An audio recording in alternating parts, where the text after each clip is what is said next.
ప్రేమతో ఆహ్వానాన్ని తెలియపరిచినటువంటి దైవ సేవకులు దావీదు పాస్టర్ గారికి నిండు మనసుతో వందనాలు. దైవ సేవకులందరికీ కూడా నా వందనాలు. గట్టిగా చప్పలు కొడుతూ మన యేసయ్య నామాన్ని కనపరుద్దాం. మీరందరూ కూడా చాలా బిజీగా ఉన్నప్పటికీ, వాతావరణం ప్రతికూలంగా ఉన్నప్పటికీ దేవుని సన్నిధిని సముఖాన్ని మీరు ఎంతగానో ప్రేమించారు. ఆ దేవుని ప్రేమించిన కారణాన్ని బట్టి ఏ ఆటంకాలు, ఏ అడ్డుబండలు మీకు ఎదురుగా వచ్చినప్పటికీ దేవుని సన్నిధి కంటే అవేమీ ఎక్కువ కాదని మీరంతా కూడా వచ్చి ఉన్నారు. మీ ఆసక్తిని బట్టి నా దేవుడు మిమ్మల్ని మరింతగా ఆశీర్వదించునుగాక. వచ్చిన వాక్య భాగాన్ని కొద్దిసేపు మనం ధ్యానం చేసుకుందాం. అపోస్తులుల కార్యములు 14వ అధ్యాయం 15వ వాక్య భాగాన్ని నేను చదువుతున్నాను. బైబిల్ ఉన్న వారందరూ కూడా బైబిల్ తెరచి మీ ఒడిలో పెట్టుకోండి. సెల్ ఫోన్ తీయద్దు, సెల్ ఫోన్ చూడొద్దు. బైబిల్ మాత్రమే తీయండి, బైబిల్ మాత్రమే చదవడానికి ఇష్టపడండి. అపోస్తులుల కార్యములు 14వ అధ్యాయము 15వ వాక్య భాగం. అయ్యలారా, మీరెందుకు ఇలాగూ చేయుచున్నారు? మేము కూడా మీ స్వభావం వంటి స్వభావము గల నరులమే. మీరు ఈ వ్యర్థమైన వాటిని విడిచిపెట్టి ఆకాశమును, భూమిని, సముద్రమును, వాటిలో ఉండు సమస్తమును సృజించిన జీవము గల యేసయ్య వైపు తిరుగవలెనని మీకు సువార్త ప్రకటించుచున్నాము. జీవము గల యేసయ్య వైపు తిరుగవలెనని మీకు సువార్త ప్రకటించుచున్నాము. గట్టిగా హల్లెలూయా అని చెప్దామా?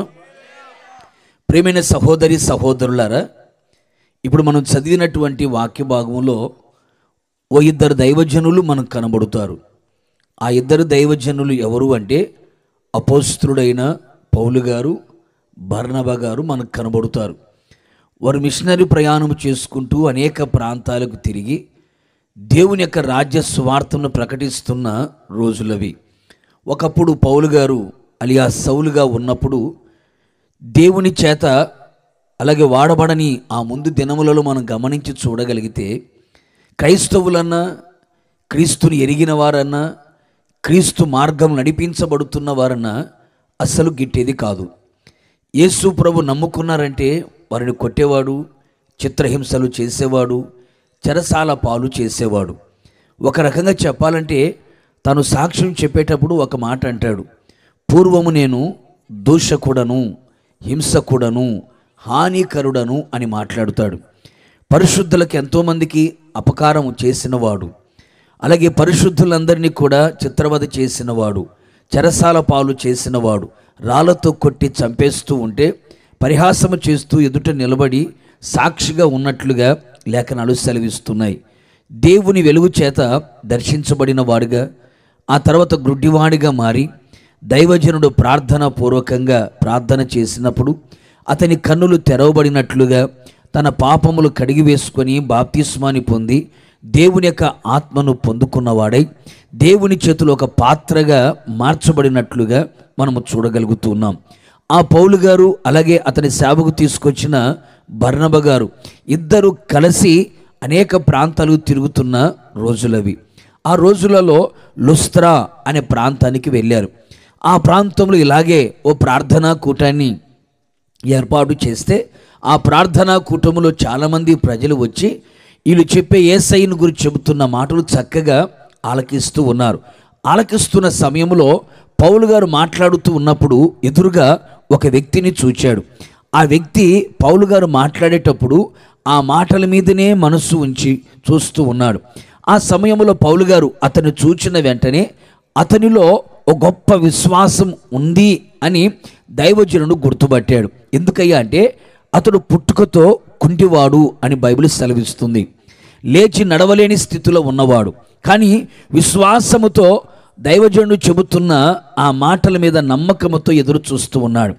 అతనిలో స్వస్థత పొందడానికి అతనిలో విశ్వాసం ఉందని దైవజనుడు గుర్తెరిగి అతని కొరకు ప్రార్థన చేసి గట్టిగా అతని బలహీనతను గద్దిస్తే ఆ బలహీనత నుంచి అతడు విడుదల పొందినవాడై బిగ్గరగా అతడు దైవజనుడు ప్రార్థన చేసినప్పుడు అతడు లేచి గంతులు వేయుచూ వెళ్ళినట్లుగా మనము చూడగలుగుతున్నాం. ఆ సన్నివేశాన్ని చూచిన అనేక మంది కూడా ఒక్కసారిగా ఆశ్చర్యపడిపోయారు. ఒక్కసారిగా ఆ అద్భుతాన్ని చూచి నిజముగా వీళ్ళు దేవతలందరూ కూడా మనుష్య రూపంలోకి వచ్చి ఉన్నారు అని చెప్పి వెర్రి కేకలేస్తూ గంతులు వేస్తున్నారు ప్రజలందరూ కూడా. వెంటనే వీళ్ళకి ఏం చేయాలి? ఎడ్లమండు తీసుకొని వచ్చి వీళ్ళకి బలి అర్పించి వీళ్ళని దేవుళ్ళుగా చేయాలని ఆ ఊర్లో ఉన్న ప్రజలందరూ కూడా ఏకమై వీళ్ళని దేవుళ్ళలాగా పూజించాలి అని కోరుకొని వాళ్ళకు ఒక పేర్లు కూడా పెట్టి ఆ పేర్లతో వారిని పూజించడానికి ప్రయత్నం చేస్తున్నారు. ఆ సమయంలో ఈ మాటలు వాళ్ళ చెవున పడిన వెంటనే వాళ్ళు ఏం చేశారో తెలుసండి? తమ బట్టలు చింపుకొని కేకలు వేస్తూ ఈ మాట మాట్లాడినట్లుగా మనం చూడగలుగుతున్నాం. ఎవరైనా ఘనపరుస్తున్నారంటే, ఎవరైనా గొప్ప చేస్తున్నారంటే నన్ను ఘనపరచండి అని కోరుకున్న ఈ రోజుల్లో వాళ్ళు ఘనపరుస్తున్న మనుషులని దేవుడిగా ఎంచుతూ ఉన్న వారు ఆ విధంగా చేస్తున్న ఆ దానిని వాళ్ళు ఇష్టపడక ఏమని చెప్తున్నారయ్యా అంటే, బట్టలు చింపుకొని మాట్లాడుతున్న మాట ఏమిటంటే, అయ్యలారా మీరెందుకు ఇలా చేస్తున్నారు? మేము కూడా మీలాంటి స్వభావము కలిగిన నరులమే కదా, మీలాంటి వాళ్ళమే కదా, మమ్మల్ని దేవుళ్ళలాగా మీరు ఎందుకు పూజిస్తున్నారు? దేవుళ్ళలాగా మీరు ఎందుకు చూడగలుగుతున్నారు అని చెప్పి ఏమంటా తెలుసా? ఇదిగో ఈ వ్యర్థమైన వాటన్నిటిని కూడా మీరు విడిచిపెట్టండి, వ్యర్థమైన వాటిని మీరు విడిచిపెట్టండి అని చెప్పి భూమిని, ఆకాశమును, సముద్రమును, వాటిలో ఉన్న సమస్తాన్ని సృజించిన అదిగో ఆ జీవము గల యేసయ్య వైపు మీరు తిరుగవలెనని ఈ సువార్తని మీకు ప్రకటిస్తున్నాము అన్నారు. కూడా చెప్పులు గట్టిగాను. ప్రేమైన సహోదరి సహోదరులారా, జీవము గల యేసు క్రీస్తు వైపు మీరు తిరుగవలెనని ఈ సువార్తని మీకు ప్రకటిస్తున్నాము అని మాట్లాడతారు. ప్రేమైన సహోదరి సహోదరులారా, నేను ఆరాధిస్తున్న యేసయ్య, మనం ఆరాధిస్తున్న యేసయ్య ఎవరు అంటే ఆయన జీవము గల దేవుడై ఉన్నాడు. ఆయన సజీవుడైన దేవుడై ఉన్నాడు. ఆయన ఇంచుమించుగా 2023 సంవత్సరాల క్రితం ఈ లోకానికి దిగువచ్చి 33.5 సంవత్సర కాలం బ్రతికి చివరి 3.5 సంవత్సర కాలంలో సువార్తను ప్రకటించి ముగింపులో సర్వ మానవాళి పాప పరిహారార్థమై ఆయన కలువరి శిలువలో రక్తాన్ని చిందించి ప్రాణాన్ని పెట్టి శిలువలో మరణించి సమాధిలో పెట్టబడి 3వ దినమున ఆయన మరణాన్ని, పాతాళాన్ని, సమాధిని ఆయన గెలిచి తిరిగి లేచిన సజీవుడైన దేవుడు. ఆయన సర్వయుగములలో సజీవుడైన దేవుడు. భూత, వర్తమాన, భవిష్యత్ కాలములో ఆయన ఉన్నవాడు. నిన్న, నేడు, నిరంతరం ఏకరీతిగా ఉన్న సజీవుడైన దేవుడు. కూడా చెప్పులు గట్టిగాను. అందుకే పౌలు గారు అంటాడు, మేము సజీవుడైన యేసయ్యనే ప్రకటిస్తూ ఉన్నాం. సజీవుడైన యేసయ్య వైపు మీరు తిరుగవలనని ఈ సువార్తని మీకు ప్రకటిస్తున్నాము. ఆ యేసయ్య ఎవరో తెలుసా? తన మాట ద్వారా భూమికి పునాది వేసినవాడు, ఆకాశాన్ని పరిచినవాడు, సూర్య చంద్ర నక్షత్రములని కలుగు చేసినవాడు, ఆకాశంలో సంచరించే ఆకాశ పక్షులని, భూమి మీద ఉండే భూజంతువులని, సముద్రములో ఉండే జలచరములని సమస్తమును కూడా తన నోటి మాట ద్వారా కలుగ చేసిన సృష్టికర్త అయిన దేవుడు ఆయన. ఆయన సజీవుడైన దేవుడు. ఆ సజీవుడైన యేసయ్య వైపు మీరు తిరుగవలెనని నేను ఈ సువార్తను మీకు ప్రకటిస్తున్నాను అన్నాడు. ప్రేమైన సహోదరి సహోదరులారా, ఒకవేళ ఈ రాత్రి వరకు నీవు ఎవరి వైపు తిరిగి ఉన్నావో నాకు తెలియదు. మనుషుల వైపు తిరిగి ఉన్నావా? అధికారుల వైపు తిరిగి ఉన్నావా? డబ్బు వైపు తిరిగి ఉన్నావా? నిర్జీవమైన వాటి వైపు తిరిగి ఉన్నావా? వ్యర్థమైన వాటి వైపు తిరిగి ఉన్నావా? సృష్టి వైపు తిరిగి ఉన్నావా? ఈ రాత్రి జీవము గల యేసయ్య వైపు నువ్వు తిరిగి ఉండాలని, జీవము గల యేసయ్య వైపు నువ్వు చూడాలని, జీవము గల యేసయ్య వైపు నీ చేతులు చాపాలని, జీవము గల యేసయ్య వైపు నీ అడుగులు వేయాలని ఈ రాత్రి ఈ సువార్తని నేను మీకు ప్రకటన చేస్తూ ఉన్నాను. నిశ్చయముగా మనమందరము కూడా యేసయ్య వైపు అనగా జీవము గల యేసయ్య వైపు తిరుగుదుముగాక. జీవము గల యేసయ్య వైపు మన కన్నుల ఎత్తుదముగాక, జీవము గల యేసయ్య వైపు మన హృదయాన్ని ఎత్తుదుముగాక, జీవము గల యేసయ్య వైపు మన చేతులు చాపుదుముగాక, జీవము గల యేసయ్య వైపు మన అడుగులు వేయుదుముగాక. ఇంతవరకు వ్యర్థమైన వాటి వైపు ఒకవేళ తిరిగి ఉన్నారేమో, లోక సంబంధమైన వాటి వైపు తిరిగి ఉన్నారేమో, ఈ రాత్రి నీవు యేసయ్య వైపు, జీవము గల యేసయ్య వైపు గనక నువ్వు తిరగలిగితే, బైబిల్ సెలవిస్తున్న చక్కని మాట ఏమిటంటే, నీవు నా తట్టు తిరిగిన ఎడల నేను నీ తట్టు తిరుగుదును అని సెలవిస్తున్నాడు. నువ్వు యేసయ్య వైపు తిరగలిగితే యేసయ్య నీ వైపు తిరగలుగుతాడు. నిశ్చయముగా ఈ రాత్రి జీవము గల యేసయ్య వైపు మనమందరము తిరుగుదుముగాక, జీవము గల యేసయ్య తట్టు మనము తిరుగుదుముగాక, జీవము గల యేసయ్య వైపే మనం ఎల్లప్పుడూ చూచెదముగాక. ఇంతవరకు వ్యర్థమైన వాటి మీద మీరు తిరిగి ఉన్నారేమో, వాటి వైపు చూస్తున్నారేమో, ఇక మీదట జీవము గల యేసయ్య వైపు గనక నువ్వు తిరగగలిగితే ఆయన నీ తట్టు తిరుగుతాడు, నీ వైపు అని తిరుగుతాడు. ఒక ప్రశ్న మీరు అడగొచ్చు, పాస్టర్ గారండి, జీవము గల యేసయ్య వైపు గనక నేను తిరిగితే నా జీవితంలో ఏం కలుగుతుంది? జీవము గల యేసయ్య వైపు నేను తిరిగితే, జీవము గల యేసయ్య వైపు తిరిగి ఆయన్ను ఆరాధన చేస్తే, ఆయన్ను పూజిస్తే, ఆయన నామాన్ని ఘనపరిస్తే, ఆయన పాద పద్మములపై నిలిచి ఉంటే నా జీవితంలో కలిగే కార్యం ఏంటి అని గనక మీరు అడిగితే, నువ్వు యేసు వైపు తిరిగితే ఆయన నీ వైపు తిరుగుతాడు. కనుక మనము ఆయన వైపు తిరిగినప్పుడు ఆయన మన జీవితంలో ఎలాంటి కార్యాలు చేస్తాడో పరిశుద్ధమైన బైబిల్ గ్రంథంలో ఒక 3-4 విషయాలు చాలా టూకీగా చెప్పి నేను ముగించేస్తాను. పరిశుద్ధాత్మ దేవుడు మనందరితో మాట్లాడునుగాక. మొదటి మాట యెషయా ప్రవచన గ్రంథం. బైబిల్ ఉన్న వారందరూ కూడా బైబిల్ తెరచి చూద్దాం. యెషయా ప్రవచన గ్రంథం 55వ అధ్యాయం చూడండి. యెషయా ప్రవచన గ్రంథం 55వ అధ్యాయం 7వ వాక్య భాగాన్ని ఎవరైనా చదవగలిగితే చదవండి.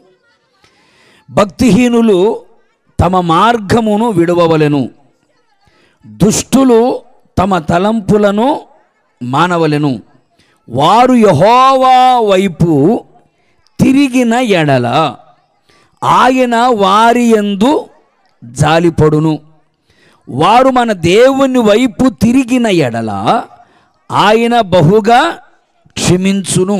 ఇక్కడ 2 మాటలు మనకు కనబడతాయి. ఏమిటంటే, భక్తిహీనులు తన భక్తిహీనమైన మార్గములను గనక విడిచిపెట్టగలిగితే, దుష్టులు తమ తలంపులను గనక మానగలిగితే, వారందరూ కూడా యేసయ్య వైపు గనక తిరగగలిగితే, యేసయ్య తట్టు గనక తిరగగలిగితే దేవుడు ఏం చేస్తాడంటే ఆయన వారి యందు జాలిపడును అని రాస్తుంది. అంత మాత్రమే కాకుండా వారు దేవుని వైపు తిరిగిన ఎడల ఆయన వారిని బహుగా క్షమించును అనే మాట మనం చూడగలుగుతాం.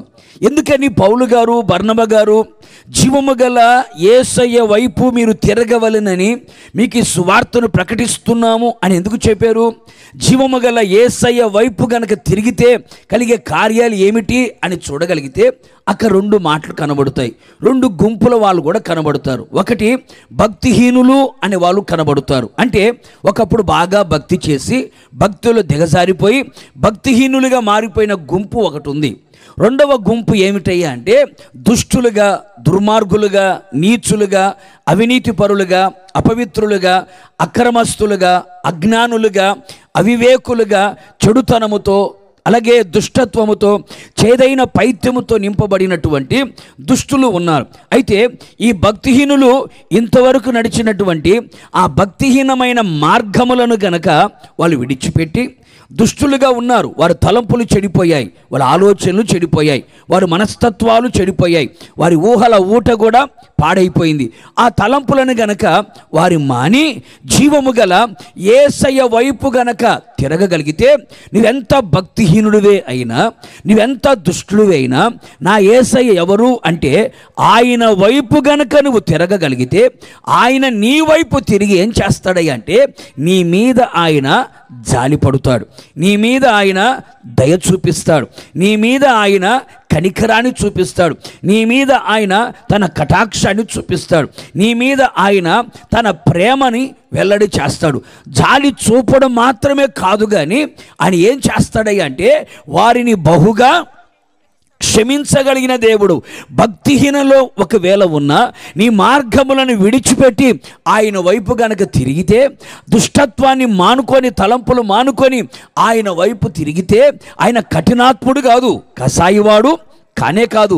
ఆయన ప్రేమ కలిగిన దేవుడు గనుక, జాలిగల దేవుడు గనుక, కరుణా వాత్సల్యత కలిగిన దేవుడు గనుక నీ మీద జాలి కలిగిన చూపుతో చూచి నిన్ను బహుగా ఆయన క్షమించగలిగిన దేవుడు, బహుగా నిన్ను క్షమించగలిగిన దేవుడు అని లేఖనాలు సెలవిస్తున్నాయి.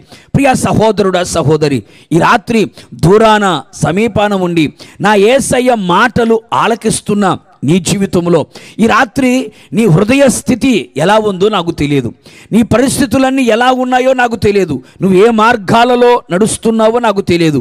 కానీ ఈ రాత్రి జీవము గల యేసయ్య వైపు తిరగవలనని ఈ రాత్రి సువార్తని ఒక దైవజనుడిగా నీకు ప్రకటిస్తూ ఉన్నాను. ఈ రాత్రి గనక నా జీవము గల యేసయ్య వైపు గనక నువ్వు తిరగగలిగితే, నీ మార్గములను విడిచిపెట్టి, భక్తిహీనమైన మార్గములను విడిచిపెట్టి, దుష్ట సంబంధమైన తలంపులు మానుకొని ఆయన వైపు నువ్వు తిరగలిగితే నా యేసయ్య నీ మీద జాలి చూపించబోతున్నాడు. ఒకవేళ మనుష్యులెవరు నీ మీద జాలి చూపించకపోవచ్చేమో, నీ భర్త, నీ భార్య, నీ పిల్లలు, నీ కడుపున పుట్టినవారు, నీ తోడ పుట్టినవారు, నీ కన్నవారు, నీ సంఘంలో ఉన్నవారు, సమాజంలో ఉన్న పెద్దవారు ఎవరు నీ మీద కనికరాన్ని చూపించకపోయినా, ప్రేమతో పలకరించకపోయినా, జాలిగా నీ వైపు చూడకపోయినా, ఈ రాత్రి నా యేసయ్య జాలిగల దేవుడిగా నీ మీద కటాక్షాన్ని చూపించాలనుకుంటున్నాడు. అంత మాత్రమే కాదు, ఆయనను బహుగా క్షమించగలిగిన దేవుడు, బహుగా నిన్ను క్షమించగలిగిన వాడు. లేఖనాలు సెలవిస్తున్న మాట, క్షమించుటకు ఆయన సిద్ధ మనస్సు గల దేవుడే ఉన్నాడు. క్షమించే విషయంలో ఆయనకు పోటీగా ధీటుగా నిలబడగలిగిన వాడు భూప్రపంచములు ఎవరు లేరు. ఈ రాత్రి నా యేసయ్య నిశ్చయముగా నీ మీద, నీ కుటుంబం మీద, నీ పిల్లల మీద, నీ సంఘం మీద నా యేసయ్య జాలిపడునుగాక. నిశ్చయముగా ఆయన వైపు తిరిగి నన్ను క్షమించు ప్రభువా అని ఎవరైతే చేతులు చాపగలుగుతారో, కన్నీళ్లతో యేసయ్య పాదాల దగ్గర నిలిచి ఉంటారో, ఖచ్చితముగా ఈ రాత్రి నా యేసయ్య మిమ్మల్నందరినీ క్షమించునుగాక. ఎందుకు ఇలా చేస్తున్నాడు అంటే, నీవు జీవము గల యేసయ్య వైపు తిరిగి ఉన్నావు గనుక ఆయన నీ వైపు తిరుగుతాడు, తన జాలిని చూపిస్తాడు, నిన్ను క్షమిస్తాడు. కూడా చెప్పలు గట్టిగాను. పరిశుద్ధమైన బైబిల్ గ్రంథంలో మనము గమనించి చూడగలిగితే మనందరికి బాగా తెలిసిన ఎన్నో సన్నివేశాలు పరిశుద్ధ గ్రంథంలో మనము చూడగలుగుతాం. యేసుక్రీస్తు ప్రభుల వారు భూమి మీద సంచరిస్తున్న ఆ రోజులో యేసయ్య తన వెంట 12 మంది శిష్యులని ఏర్పాటు చేసుకొని అనేక గ్రామాలకి, పట్టణాలకి, పల్లెటూళ్ళకి, సముద్ర తీరానికి, కొండ ప్రాంతానికి యేసు ప్రభు వెళ్ళేవాడు. కాలి నడకన వెళ్ళేవాడు, పడవ ప్రయాణాన వెళ్ళేవాడు, పరలోక రాజ్య సువార్తని ప్రకటించేవాడు.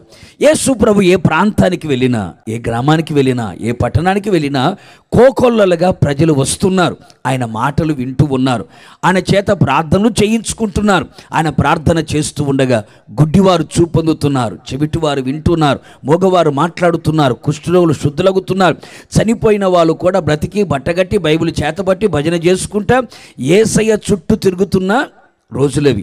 ఆ రోజులలో యేసు ప్రభు దగ్గరికి ఓ పరిసయ్యుడు వచ్చాడు.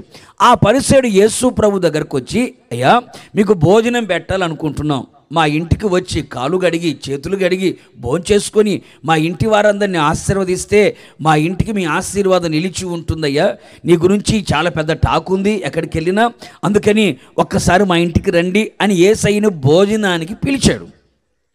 యేసు ప్రభు నీదే కులము, ఏ మతము, ఏ జాతి అని అడిగాడా? నువ్వు చదువుకున్నావా, చదువు లేదా అని అడిగాడా? ఎర్రగా ఉన్నావా, నల్లగా ఉన్నావా, పొట్టోడుగా ఉన్నావా, పొడుగోడుగా ఉన్నావా అని చూసాడా? ఆయనకి ఏ భేదము లేదు. ఆయన కులానికి సంబంధించిన వాడు కాదు కదా, మతానికి సంబంధించిన వాడు కాదు కదా, జాతికి సంబంధించిన వాడు కాదు కదా. అందుకని యేసుక్రీస్తు పలాని సమయమున పలాని రోజున మీ ఇంటికి వస్తాను అన్నాడు. చెప్పిన సమయానికి, చెప్పిన టైంకి యేసుప్రభు తన శిష్యులతో కలిసి ఆ ఇంటికి భోజనానికి వెళ్ళాడు. భోజన పంక్తిలో కూర్చున్నాడు. అయ్యగారికి బిజీ ఎక్కువ. ఏది? భోజనాన్ని పిలిచిన ఆయన. మరి ఎక్కడ వ్యవహారాలు చేయడానికి వెళ్ళాడో తెలియదు. వచ్చిన వాళ్ళని చూసుకోకుండా ఏం చేశాడు? వ్యవహారాలు చేయడానికి వెళ్ళిపోయాడు. వెంటనే యేసుప్రభు భోజన పంక్తిలో కూర్చున్నాడు. అదేంటో కానండి, పబ్లిసిటీ ఏం లేకపోయినా, వాల్ పోస్టర్లు ఏం లేకపోయినా, ఫ్లెక్సీలు ఏం లేకపోయినా, ఏంటి అనౌన్స్మెంట్ ఏం లేకపోయినా యేసుప్రభు ఆ ఇంట్లో ఉన్నాడన్న సంగతి జనాలు మాత్రం తెలిసిపోయింది. అప్పుడు పెద్ద పబ్లిసిటీ నోరే అదండి, నోరే పెద్ద పబ్లిసిటీ. ఆ ఊర్లో ఈ ఊరు మొత్తం ఆ ఇంటి చుట్టూ ఈగలు ముసురుకున్నట్టుగా జనాలందరూ ముసురుకున్నారు. రోగాలతో ఉన్నవాళ్ళు, బలహీనతలో ఉన్నవాళ్ళు, దయ్యాలు పట్టిన వాళ్ళు, మంచాల మీద మోసుకొచ్చిన వాళ్ళు, గాడిదల మీద మోసుకొచ్చిన వాళ్ళందరూ ఇంటి చుట్టూ ఉన్నారు. అంతలోపల యేసు ప్రభు ఏమనుకున్నాడంటే, భోజనాన్ని పక్కన పెట్టి తిన్నగా వచ్చిన వాళ్ళందరికీ వాక్యం చెప్దామని తిన్నగా బయటికి వెళ్ళి వచ్చిన వాళ్ళందరికీ దేవుని రాజ్యాన్ని కూర్చున్న సంగతులు మాట్లాడుతూ ఉన్నాడు. అంతలోపల ఏంటి మాట్లాడుతూ ఉన్నాడు. జనాలందరూ కూడా మీకు లాగానే వింటూ ఉన్నారు, ఆయనకు లాగానే నేను కూడా మాట్లాడుతున్నా కదండి, ఆయన మాటలు వింటున్నారు. ఆ విధంగా ఉన్న ఆ సమయంలో ఎక్కడి నుంచి ఒక సహోదరి పరుగున పరిగెత్తుకుంటా వస్తుంది, జుట్టుముడేసుకుంటా ఉంది, బట్టలు సర్దుకుంటా ఉంది, జనాలను తోసేసుకుని వచ్చేసింది. తిన్నగా యేసయ్య పాదాల మీద పడిపోయింది. పాదాల మీద పడిపోయిన ఆ సహోదరి ఊరుకుందా? తన కన్నీళ్లతో యేసయ్య పాదాలను తడిపేసింది. తడిసిన పాదాలను తన శిరోజాలతో తుడవడం ప్రారంభించింది. తుడిచినటువంటి ఆ పాదాలని మానక ముద్దు పెట్టుకోవడం ప్రారంభించింది. ఈ వింత దృశ్యాన్ని జనాలందరూ వింతగా, విచిత్రంగా, విడ్డూరంగా చూడడం ప్రారంభించారు. ఎవరి మనిషి అనుకుంటున్నారు. అంతలోపల కొంచెం జుట్టు పక్కకు వచ్చి లోపల ఈ దుర్మార్గురాల, ఈ పాపాత్మురాల, ఇంకా ఎవరో అనుకున్నామని చెప్పి ఒక్కొక్కడు ఒక్కొక్క రకమైన మాటలు. ఆమందరు ఊర్లో ఉన్న వాళ్ళందరూ ఆమె పెట్టిన పేరేం పేరయ్యా అంటే పాపాత్మురాలు అని పేరు పెట్టారు. ఏం పేరండి? వాళ్ళ అమ్మా నాన్న పెట్టిన పేర్లు ఉంటాయి కదా, ఆ పేరుతో పిలవట్లే, పాపాత్మురాలు అని పేరు పెట్టారు. మరి ఏం పాపం చేస్తుందో నాకేం తెలుసండి? పాపాత్మురాలు అని పేరు పెట్టారంటే ఏం పాపాలు చేస్తుందో మనకు తెలియదు. ఏ పాపముతో పట్టబడిందో, ఏ పాపము చేత ఏడవబడుతుందో మనకు తెలియదు. ఏంటి? ఆ పాపము చేత పట్టబడి పాపాత్మురాలుగా పిలువబడుతుంది. ఊర్లో ఉన్న వాళ్ళందరూ కూడా ఆమెను చూస్తున్నారు. ఎన్ని పళ్ళు కొరికి వాళ్ళు పళ్ళు కొరుకుతున్నారు, చేతులు ఊపేవాళ్ళు చేతులు ఊపుతున్నారు, తలకాయ ఊపేవాళ్ళు తలకాయ ఊపుతున్నారు. మళ్ళీ యేసుప్రభు మీదకి కూడా వచ్చారు. ఏమని? ఈయన ఒక ప్రవక్త కదా, వచ్చిన వాళ్ళందరినీ ఆయన గుర్తుపట్టేస్తాడు కదా, ఈ పాపాత్మురాలను గుర్తుపట్టలేదా? ఏంటి? మాయదారి ఏడుపులని ఏడుస్తూ ఉంది. యేసుప్రభు పాదాల మీద పడిపోతే ఆయన మౌనంగా ఉన్నాడండి. ఆయన మీద కూడా సనుగుతున్నారు, గొనుగుతున్నారు. యేసుప్రభు మౌనంగా ఉండి ఒక్కసారిగా వాళ్ళ హృదయాలను చూశాడు. వాళ్ళ హృదయములో ఉన్నదాన్ని, ఆయన అంతరింద్రియములను పరిశోధించగలిగిన దేవుడు కదా, అవన్నీ చూచి ఆ ఇంటి ఆయనతో చెబుతున్న మాట ఏం తెలుసా? ఇదిగో ఈమె నన్ను విస్తారముగా ప్రేమించింది కనుక ఈమె విస్తారమైన పాపములను నేను క్షమిస్తున్నాను అన్నాడు. ఈమె విస్తారముగా నేను ప్రేమించింది. మీరు గమనం చూడండి, కూటం పెట్టి ఇది భోజనాన్ని పిలిచిన వాడు నన్ను ప్రేమిస్తున్నాడు అన్నాడా? అనలే. వాక్యం వినేవాళ్ళని చూసి నన్ను ప్రేమిస్తున్నవారు అన్నాడా? అనలేదు. చూసారండి, నేనంటే ప్రేమ కనుక నాకు భోజనాన్ని పెట్టాడు అని వాని అనలేదు. నేనంటే ప్రేమ కనుక ఆటోలు కట్టుకొని వచ్చి ఇక్కడికి వచ్చి కూర్చున్నారు, నేనంటే ప్రేమ కనుక వాక్యం వింటున్నారని వచ్చిన వాళ్ళని గురించి మాట్లాడలేదు. ఆ పాపాత్మురాలు గురించి మాట్లాడుతున్నాడు. ఈమె నన్ను విస్తారంగా ప్రేమించింది, ఈమె విస్తారమైన పాపములను నేను క్షమిస్తున్నాను అని చెప్పి ఆమె వైపు తిరిగి ఏమంటాడు తెలుసా? నీ విశ్వాసము నిన్ను రక్షించింది, నువ్వు సమాధానం కలిగి వెళ్ళు, నీ పాపములు క్షమించబడి ఉన్నాయి అన్నాడు. కూడా చెప్పులు గట్టిగాను. ప్రేమైన సహోదరులారా, వాస్తవమే ఆ సహోదరి పాపాత్మురాలే. తన కన్నులు ఆశించినట్లుగా ప్రవర్తించింది. చూడకూడని వాటిని చూచింది, వినకూడని వాటిని వినింది, మాట్లాడకూడని మాటలు మాట్లాడింది, వెళ్ళకూడని స్థలాలకు వెళ్ళింది, చేయకూడని పనులు చేసింది. భర్త మాట వినలేదు, పిల్లల మాట వినలేదు, అత్తమామల మాట వినలేదు, బంధువుల మాట వినలేదు, స్నేహితుల మాట వినలేదు. ఎందుకని? వయస్సులో ఉన్నాను, యవ్వనంలో ఉన్నానని తన ఇష్టం వచ్చినట్టు ప్రవర్తించి పాపానికి బానిసగా మార్చబడిపోయి పాపాన్ని పాయసములాగా పానము చేస్తూ పాపము చేత పట్టబడింది, ఏడవబడింది. తలంపులు చెడిపోయాయి, ఆలోచనలు చెడిపోయాయి, ఇష్టం వచ్చినట్టుగా ప్రవర్తిస్తుంది, ఇష్టం వచ్చినట్టుగా మాట్లాడుతూ ఉంది, తన జీవితాన్ని విచ్చలవిడిగా ప్రవర్తించుకుంటూ తన జీవితాన్ని చెరిపివేసుకుంది, పాడు చేసుకుంది. కానీ ఒక రోజున తను చేస్తున్నది పాపమని గుర్తెరిగింది. ఎందుకయ్యా అంటే తను చేస్తున్న పాపాన్ని బట్టి తన జీవితంలో సమాధానం లేదు, తను చేస్తున్న పాపాన్ని బట్టి కుటుంబంలో నెమ్మది లేదు, తను చేస్తున్న పాపాన్ని బట్టి సంఘంలో సమాజంలో తనకు విలువ లేదు. కుక్క బతుకుతుంది, నీవు బతుకుతున్నావు అంటున్నారు. పంది పొరలాడుతుంది, నీవు పొరలాడుతున్నావు, దానికి నీకు తేడా లేదన్నట్లుగా విలువ లేని వ్యక్తులుగా చూస్తూ ఉన్నారు. ఒకరోజు ఏమనుకుందో ఏమో, తన భక్తిహీనత మార్గాలను విడిచిపెట్టింది. ఇంతవరకు దుష్టత్వముతో ఉన్నటువంటి తన తలంపులను మానివేసింది. నా పాపాలను క్షమించేవాడు ఎవరున్నారు, నా మీద జాలి పడగలిగిన వాళ్ళు ఎవరున్నారని వెతుకుతూ పుస్తకాలు తెరచి చదివి చూచింది. చివరికి ఒకే ఒక్కడు కనపడ్డాడు. ఆ ఒక్కడు నేను ప్రకటిస్తున్న యేసుక్రీస్తు. కొడు చప్పులు గట్టిగాను. అందుకని నేను యేసయ్య వైపు తిరుగుతాను, యేసయ్య తట్టు తిరుగుతాను, యేసయ్య పాదాల దగ్గరికి నేను వెళతాను. ఆయన ఒక్కడే నా మీద జాలి పడగలిగిన వాడు, ఆయన ఒక్కడే నా మీద కనికరాన్ని చూపించగలిగిన వాడు, ఆయన ఒక్కడే నన్ను క్షమించగలిగిన వాడని గుర్తుపట్టింది. తిన్నగా ఎంతమంది జనులు అడ్డుగా ఉన్నా ఆ అడ్డులన్నీ తొలగించుకొని యేసయ్య పాదాల మీద పడిపోయింది. నోటితో చెప్పుకోలేక కన్నీళ్లతోనే మాట్లాడడం ప్రారంభించింది. మూగ వేదన, మూగ రోదన చేసింది. నా యేసయ్య కన్నీటితో కూడిన భాషను ఎరిగినవాడు కదండి. మనుషులు గుర్తుపట్టకపోవచ్చు, మనుషులకు అర్థం కాకపోవచ్చు, కానీ యేసయ్యకి సమస్తము తెలుసు కదండి. ఆ కన్నీళ్లతో ఆమె మాట్లాడే ప్రతి మాటని యేసయ్య గుర్తుపట్టాడు. తన విలువైన శిరోజాలతో యేసయ్య పాదాలను తుడుస్తూ ఉంది. యేసయ్య పాదాల కంటే ప్రియమైనది ఏది లేదని ఆయన పాదాలకే ముద్దు పెట్టుకుంటూ కూర్చుంది. ఇంత దృశ్యాన్ని చూచిన యేసుక్రీస్తు చెలించిపోయాడు. అందుకంటాడు, ఈమె నన్ను ప్రేమించింది అని. ఈమె నన్ను ప్రేమించింది ఎలా చెప్పగలుగుతున్నావు? కన్నీళ్లతో నా పాదాల దగ్గరికి వచ్చింది, నా పాదాలను కడిగింది, నా పాదాలను తుడిచింది, నా పాదాల శరణం అనుకుంటుంది. ఇంతకన్నా ప్రేమకు సూచన ఏం చెప్పాలి? అందుకనే ఈమెను విస్తారమైన పాపములు క్షమించబడ్డాయి అని యేసుక్రీస్తు ఆమె మీద జాలిపడి ఆమెను క్షమించినట్లుగా లేఖనాలు సెలవిస్తున్నాయి. ప్రియ సహోదరుడా, సహోదరి, ఈ శుభరాత్రి ఒకవేళ నీ జీవితం, నీ బ్రతుకు ఒకవేళ ఎలా ఉందో నాకు తెలియదు. త్రాగుబోతుడుగా ఉన్నావా? తిరుగుబోతుడుగా ఉన్నావా? అక్రమ సంబంధాల మధ్యలో ఉన్నావా? వ్యభిచారపు కూపంలో ఒకవేళ ఉన్నావా? వడ్డీ వ్యాపారాల మధ్యలో ఉన్నావా? మోసగాడిగా ఉన్నావా? లంచగొండితనంలో బతుకుతున్నావా? భర్తకు తెలియకుండా భార్య, భార్యకు తెలియకుండా భర్త, తల్లిదండ్రులకు తెలియకుండా పిల్లలు, పిల్లలకు తెలియకుండా తల్లిదండ్రులు రహస్యమైన పాపాల చేత ఒకవేళ నడిపించబడుతున్నారా? ఈ రాత్రి ఏ భక్తిహీనమైన మార్గాల్లో నడిపించబడుతూ ఏ దుష్టత్వంలో, పాపములో ఒకవేళ నువ్వు నిలిచి ఉన్నావో, ఈ రాత్రి నీ భక్తిహీనమైన మార్గములని మానుకొని నీ తలంపులను విడిచిపెట్టి ఈ రాత్రి జీవము గల యేసయ్య వైపు గనక నువ్వు తిరగలిగితే, ఈ రాత్రి నా యేసయ్య నీ మీద ప్రేమ కలిగిన దేవుడు నిన్ను ప్రేమించాడు కనుకనే ఈ రాత్రి ఈ మాటలతో మాట్లాడుతున్నాడు. నీ మీద ప్రేమ కలిగిన దేవుడు, నీ మీద జాలిపడిన దేవుడు, నీ ప్రతి పాపములన్నిటిని కూడా నా దేవుడు క్షమించగలిగిన వాడు. కొడు చప్పులు గట్టిగాను. అందుకే కీర్తనకాడు అంటాడు, ఆయన మన దోషములన్నిటినీ క్షమించు దేవుడు.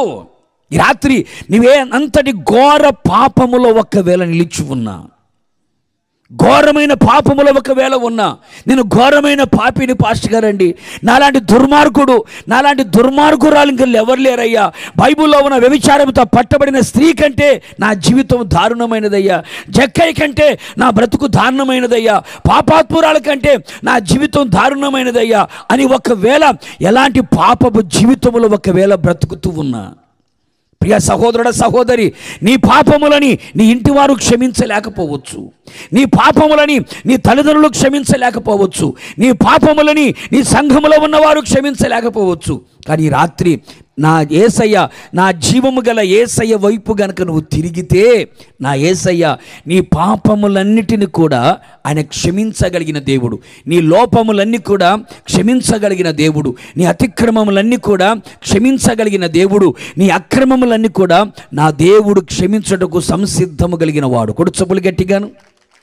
గట్టిగా అందుకని అంటాడు పౌలు గారు, బర్నబా గారు చెబుతున్న మాట, జీవము గల యేసయ్య వైపు మీరు తిరగండి, ఆయన మీ పాపములను క్షమించే దేవుడు, మీ మీద జాలిపడి మీ పాపములని క్షమించే దేవుడు. ఎందుకంటే ఆయన పరిశుద్ధత కలిగిన దేవుడు గనక పాపులను రక్షించుట కొరకే ఈ లోకానికి దిగువచ్చిన వాడైన 2023 సంవత్సరాల క్రితం నా పాపాల కొరకు, నీ పాపాల కొరకు, మనందరి పాపముల కొరకు యేసుక్రీస్తు ఈ లోకానికి దిగువచ్చాడు.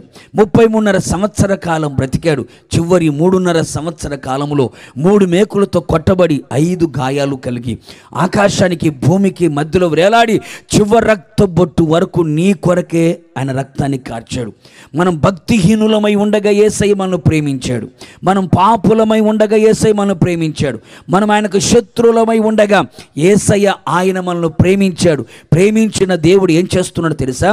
నీ పాపములని, నా పాపములని, మన పాపములన్నిటిని కూడా ఆయన బహుగా క్షమించగలిగిన దేవుడు. ఈ రాత్రి నీ పాపములు క్షమించగలవాడు. నీవు ఆయన వైపు తిరిగితే జక్కయ్య పాపములు క్షమించిన దేవుడు, వ్యభిచారముతో పట్టబడిన స్త్రీ పాపములను క్షమించిన దేవుడు, పాపాత్ముల యొక్క పాపములను క్షమించిన దేవుడు. ఈ రాత్రి నీ పాపములన్నీ ఆయన క్షమించుటకు సిద్ధముగా ఉన్న దేవుడు. ఎంతటి ఘోర పాపివైనా నువ్వు జీవము గల యేసయ్య వైపు తిరిగి, ప్రభువా నేను పాపినని నీ నోటితో ఒప్పుకొని, యేసుని ప్రభువుగా నీ నోటితో ఒప్పుకొని ఆయన మరణాన్ని గెలిచి తిరిగి లేచిన సజీవుడని నీ హృదయములో గనక విశ్వసించగలిగితే నీ పాపాలు క్షమించబడతాయి, నీ ఆత్మకు రక్షణ కలుగుతుంది. కొడుచబలు గట్టిగాను నీకు రక్షణ కలుగు చేయగలిగిన దేవుడు ఆయన. నీ పాపములను క్షమించింది దేని కొరకయ్యా అంటే నీ ఆత్మకు రక్షణ కలుగు చేయడానికి. అగ్ని ఆరని, పురుగు చావని నరకములోకి నువ్వు వెళ్ళకూడదని, పాతాళములోకి నువ్వు వెళ్ళకూడదని, పరలోక రాజ్యానికి నువ్వు తీసుకుని వెళ్ళాలని, స్వర్గానికి మోక్షానికి నువ్వు నడిపించడానికే యేసుక్రీస్తు పరలోకాన్ని విడిచిపెట్టి వచ్చాడు. యేసుక్రీస్తు మాత్రమే నీ పాపములను క్షమించగలిగిన ఏకైక పరిశుద్ధుడు. నేను ప్రకటిస్తున్న యేసుక్రీస్తు ఎవరో తెలుసా? ఆయన సుచరిత్ర గల దేవుడు. కామ, క్రోధ, మద, మోహ, లోభ, మత్సరము లేని ఆజన్మ బ్రహ్మచారి. చూపులలో కానీ, తలంపులలో కానీ, ఆలోచనలో కానీ, క్రియలో కానీ, నడకలో కానీ, పడకలో కానీ, ప్రవర్తనలో కానీ పాపము లేనివాడు, పాపము చెయ్యనివాడు, పాపం ఎరగనివాడు, పాపులలో చేరనివాడు. ఆయన పరిశుద్ధుడు.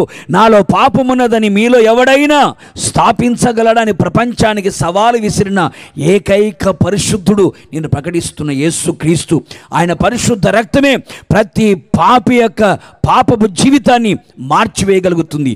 యేసుక్రీస్తు మతాన్ని స్థాపించడానికి రాలేదు, కులాన్ని స్థాపించడానికి రాలేదు, జాతిని స్థాపించడానికి రాలేదు. కానీ మనిషిగా బ్రతకాలని, మానవత్వం కలిగి జీవించాలని, పశుప్రాయుడిగా బ్రతకకుండా, నరకానికి వెళ్లకుండా, అగ్ని ఆరిని, పురుగు చావని ఆ యమగుండంలో నరకములోకి వెళ్లకుండా ఉండడానికే యేసుక్రీస్తు లోకానికి వచ్చాడు. ప్రియా సహోదరుడా, సహోదరి, నువ్వెక్కడ ఉన్నా, ఏ స్థితిలో ఉన్నా, నువ్వు చదువుకున్నవాడువైనా, చదువులేని వాడువైనా, ధనవంతుడువైనా, దరిద్రుడువైనా, లక్షాధికారువైనా, భిక్షాధికారువైనా, నువ్వు ఎవరివైనా సరే ఈ రాత్రి యేసు వైపు తిరుగు చూడు, యేసయ్య వైపు తిరుగు చూడు. నా యేసయ్య నీ వైపు తిరుగుతాడు, నీ మీద జాలి పడుతాడు, నీ పాపములను క్షమిస్తాడు, నీ ఆత్మకు రక్షణ కలుగు చేస్తాడు. కూడా చప్పులు గట్టిగాను, నీ ఆత్మకు రక్షణ కలుగు చేస్తాడు. ఎందుకయ్యా అంటే భూదిగంత నివాసులారా యేసు వైపు చూచి ఏం చేయాలా?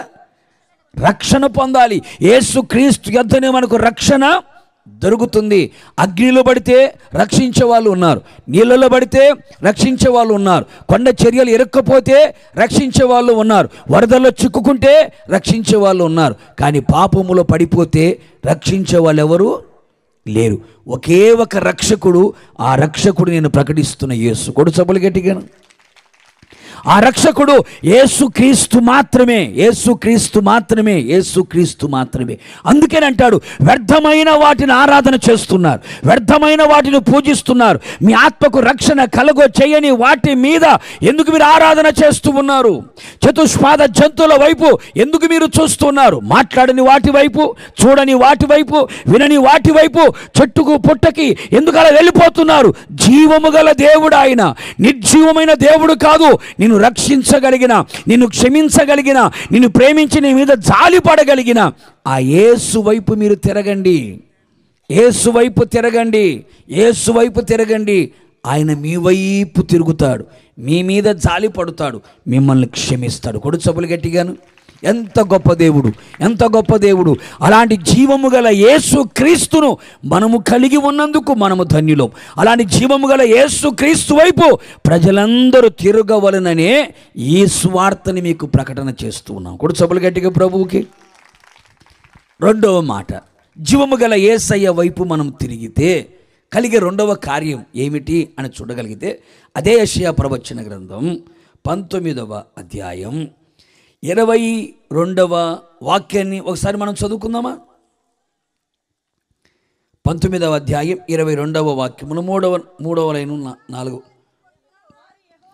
వారు యేసయ్య వైపు తిరుగగా, వారు యేసయ్య వైపు తిరుగగా ఆయన వారి ప్రార్థన అంగీకరించి వారిని స్వస్థపరచును. అక్కడ రెండు మాటలు కనపడ్డాయి, ఇక్కడ రెండు మాటలు. ఇక్కడేమో జాలి పడతాడు, బహుగా క్షమిస్తాడని రాస్తుంది. ఇక్కడేమో రాస్తుందంటే ప్రార్థన ఆలకిస్తాడు, స్వస్థపరుస్తాడు. ప్రార్థన ఆలకిస్తాడు, స్వస్థపరుస్తాడు. ప్రేమైన దేవుని ప్రజలారా, పౌలు బర్నబా ఆ దైవజనులు చెబుతున్న మాట, జీవము గల యేసయ్య వైపు మీరు తిరగండి, ఆయన వైపు తిరగండి. ఎందుకు తిరగాలయ్యా? ఎందుకు తిరగాలంటే బైబిల్ అంటుంది, నీవు యేసయ్య వైపు తిరిగితే ఆయన నీ వైపు తిరుగుతాడు. తిరిగిన వాడు ఏం చేస్తాడయ్యా అంటే నీ ప్రార్థన అంగీకరిస్తాడు, నిన్ను స్వస్థపరుస్తాడు. నీ ప్రార్థన అంగీకరిస్తాడు, నిన్ను స్వస్థపరుస్తాడు. నేను ప్రకటించే జీవము గల యేసుక్రీస్తు ఎవరయ్యా అంటే ప్రార్థన ఆలకించే దేవుడు. ఎవరైనా ప్రార్థన ఆలకించే దేవుడు. అందుకే కీర్తనకాడు అంటాడు, ప్రార్థన ఆలకించువాడా సర్వ శరీరులు నీ దగ్గరికి వస్తారు.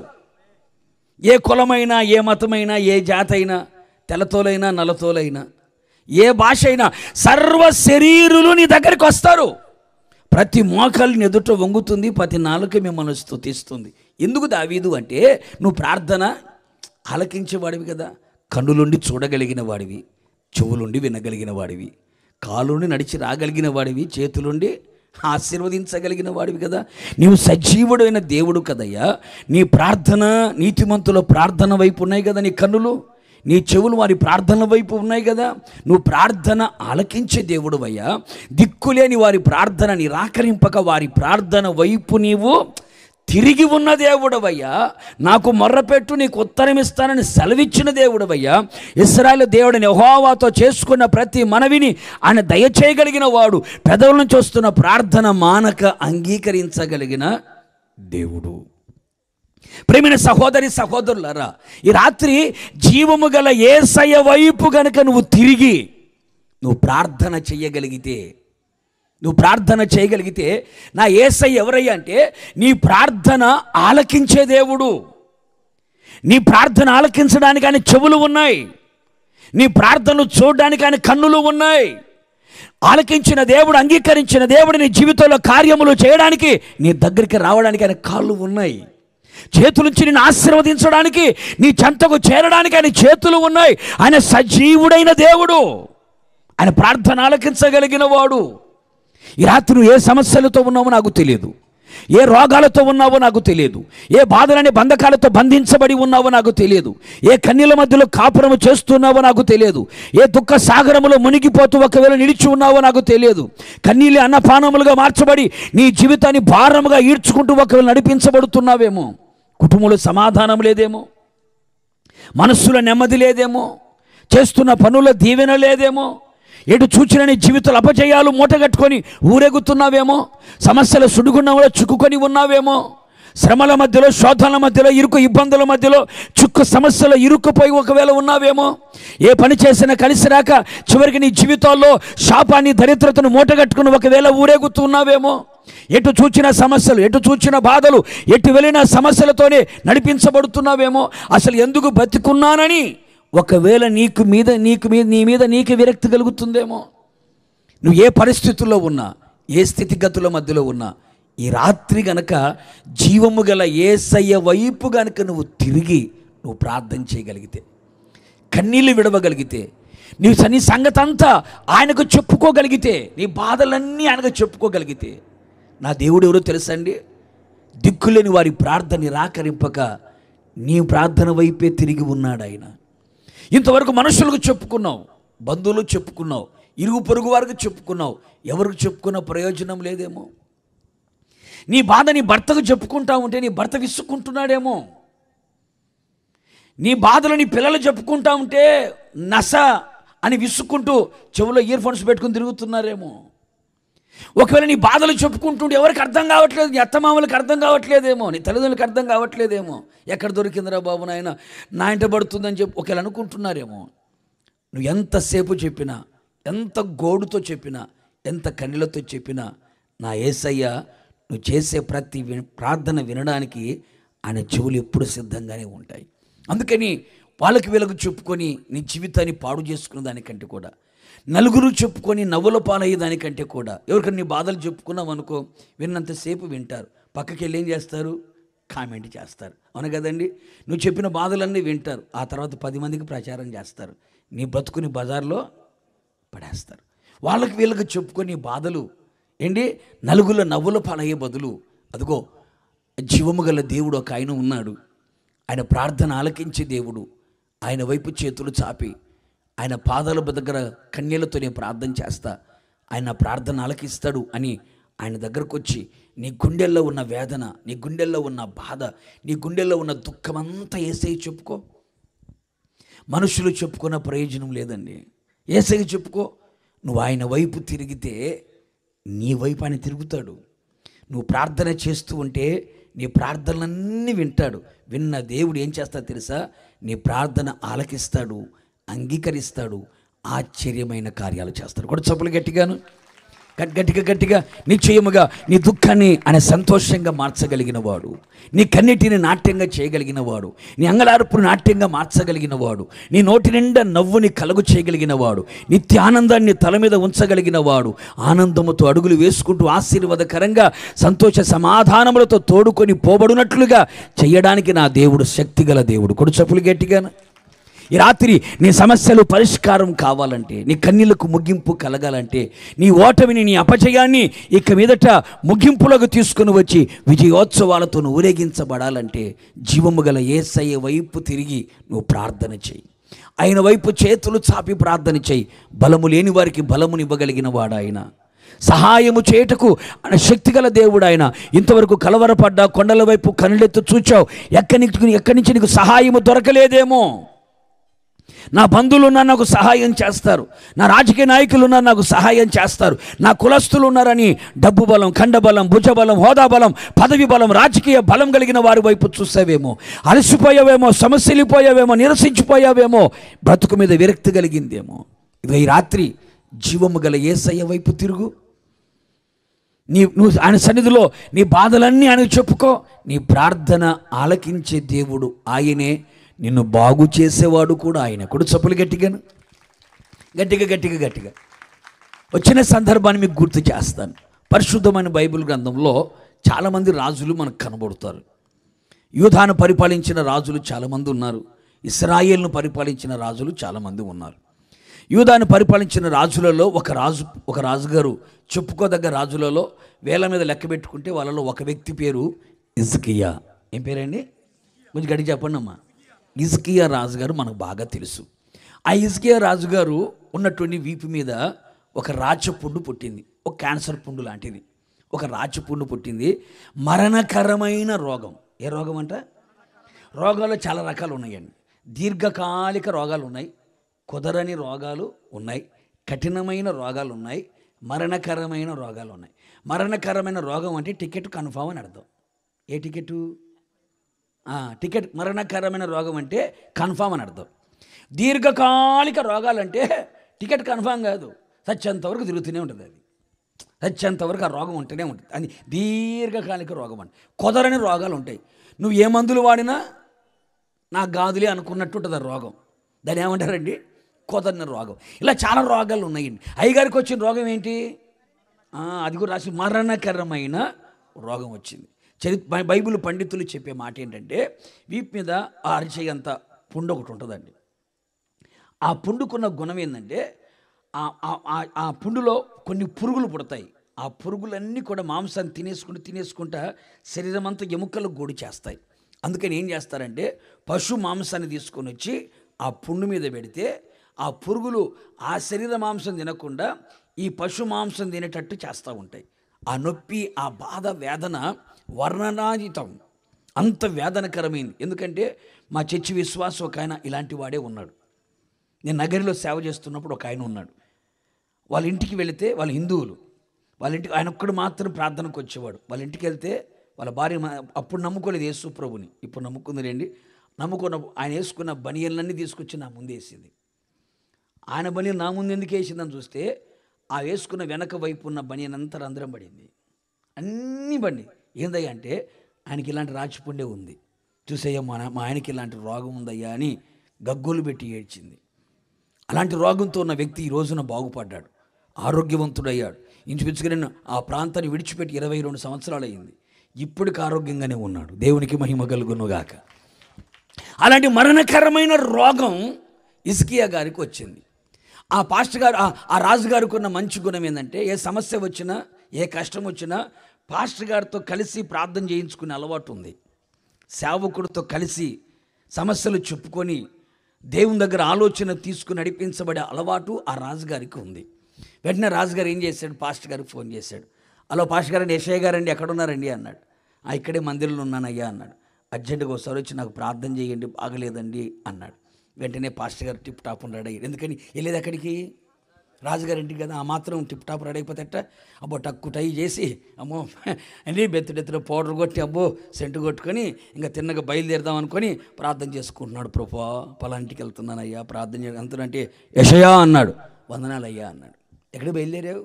అదయ్యా రాజుగారింటికి వెళ్తున్నానయ్యా అన్నాడు. సరే వెళ్ళావు కానీ ఆయనకు ఒక మాట చెప్పు అన్నాడు. ఏం చెప్పమంటావు అంటే నువ్వు మరణమగుచున్నావు, నీ ఇల్లు నువ్వు చక్కబెట్టుకో అని చెప్పు అన్నాడు. ఈ మాట చెప్పే లోపల ఈయన వేసుకున్న టక్కు ఇంకేం చేస్తారండి, ఇంకా మొత్తం తీసేసుకుని చెప్పి బయలుదేరాడు. ఇంకేం చేస్తాడు పాపం, ఎన్నో ఆశలు పెట్టుకొని పోయాడు. ఎందుకని రాజుగారు ఇంటికి కనుక కానుక కూడా జోబి కూడా ఫుల్గా పంచభక్ష పరిమాణాలు అన్నీ బాగానే గిట్టుబాటు అవుతాయి అనుకున్నాడు. ఈ మాట చెప్తే ఏం కోతే ఏముండవు. అందుకని తిన్నగా బయలుదేరి వెళ్ళాడు. అప్పటికే రాజుగారు లీటర్ కొబ్బరి నూనె సార్ అడిగి పెట్టుకొని ఉన్నాడు.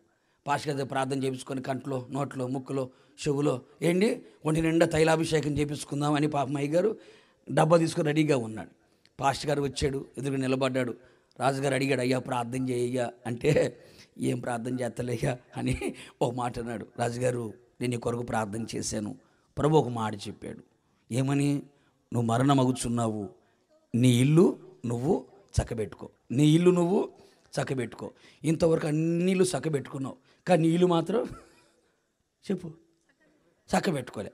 కొంతమంది ఉంటారు, ఆ మనిషి మంచిదా, ఈ మనిషి మంచిదా, ఆ మనిషి మంచోడా, వీళ్ళ మంచోడా అని అందరి వైపు వెళ్ళి చూపిస్తారు. ఈ మనిషికి చూడరు, వీళ్ళ బతుకు చూడరు, అందరి బతుకులు చూస్తుంటారు.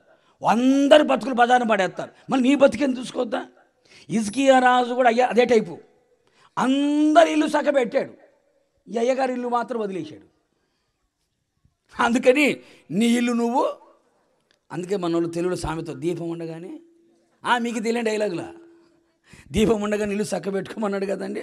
అందుకని నీ ఇల్లు చక్కబెట్టుకోడు అయ్యా, అంతలోపు నేను సంఘ పెద్దలు చెప్పి గుంట రెడీ చేసి పెడతాను, బ్యానర్ కూడా రెడీ చేసి పెడతాను అని రెడీ చేసి పెట్టుకుంటాను అయ్యా, నీ కార్యక్రమం నువ్వు చూసుకో అని చెప్పి ఎక్కడ రాజుగారు కోపం వచ్చి మెడక మీద తలక తీసేస్తాడేమోనని ఒక పక్క. ఇప్పుడు ప్రార్థన చేయడానికి రమ్మన్నారండి ఎవరైనా, వెళ్ళి నువ్వు చచ్చిపోతున్నావంటే ఇంకా పాస్టర్ గారు, నువ్వు పాస్టర్ గారివేనా అసలు అమ్మో మామూలుగా మాట్లాడతారు, కేసు బెటరు, అవునా కదా?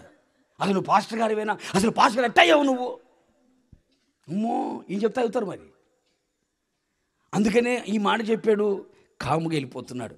హిజ్కియా కూడా మంచోడు అండి, మంచోడు. ఈ దేవుడు చెప్తాడు జరిగింది అనుకొని ఆయన అటు వెళ్ళాడు, ఈయన ఇటు వెళ్ళాడు.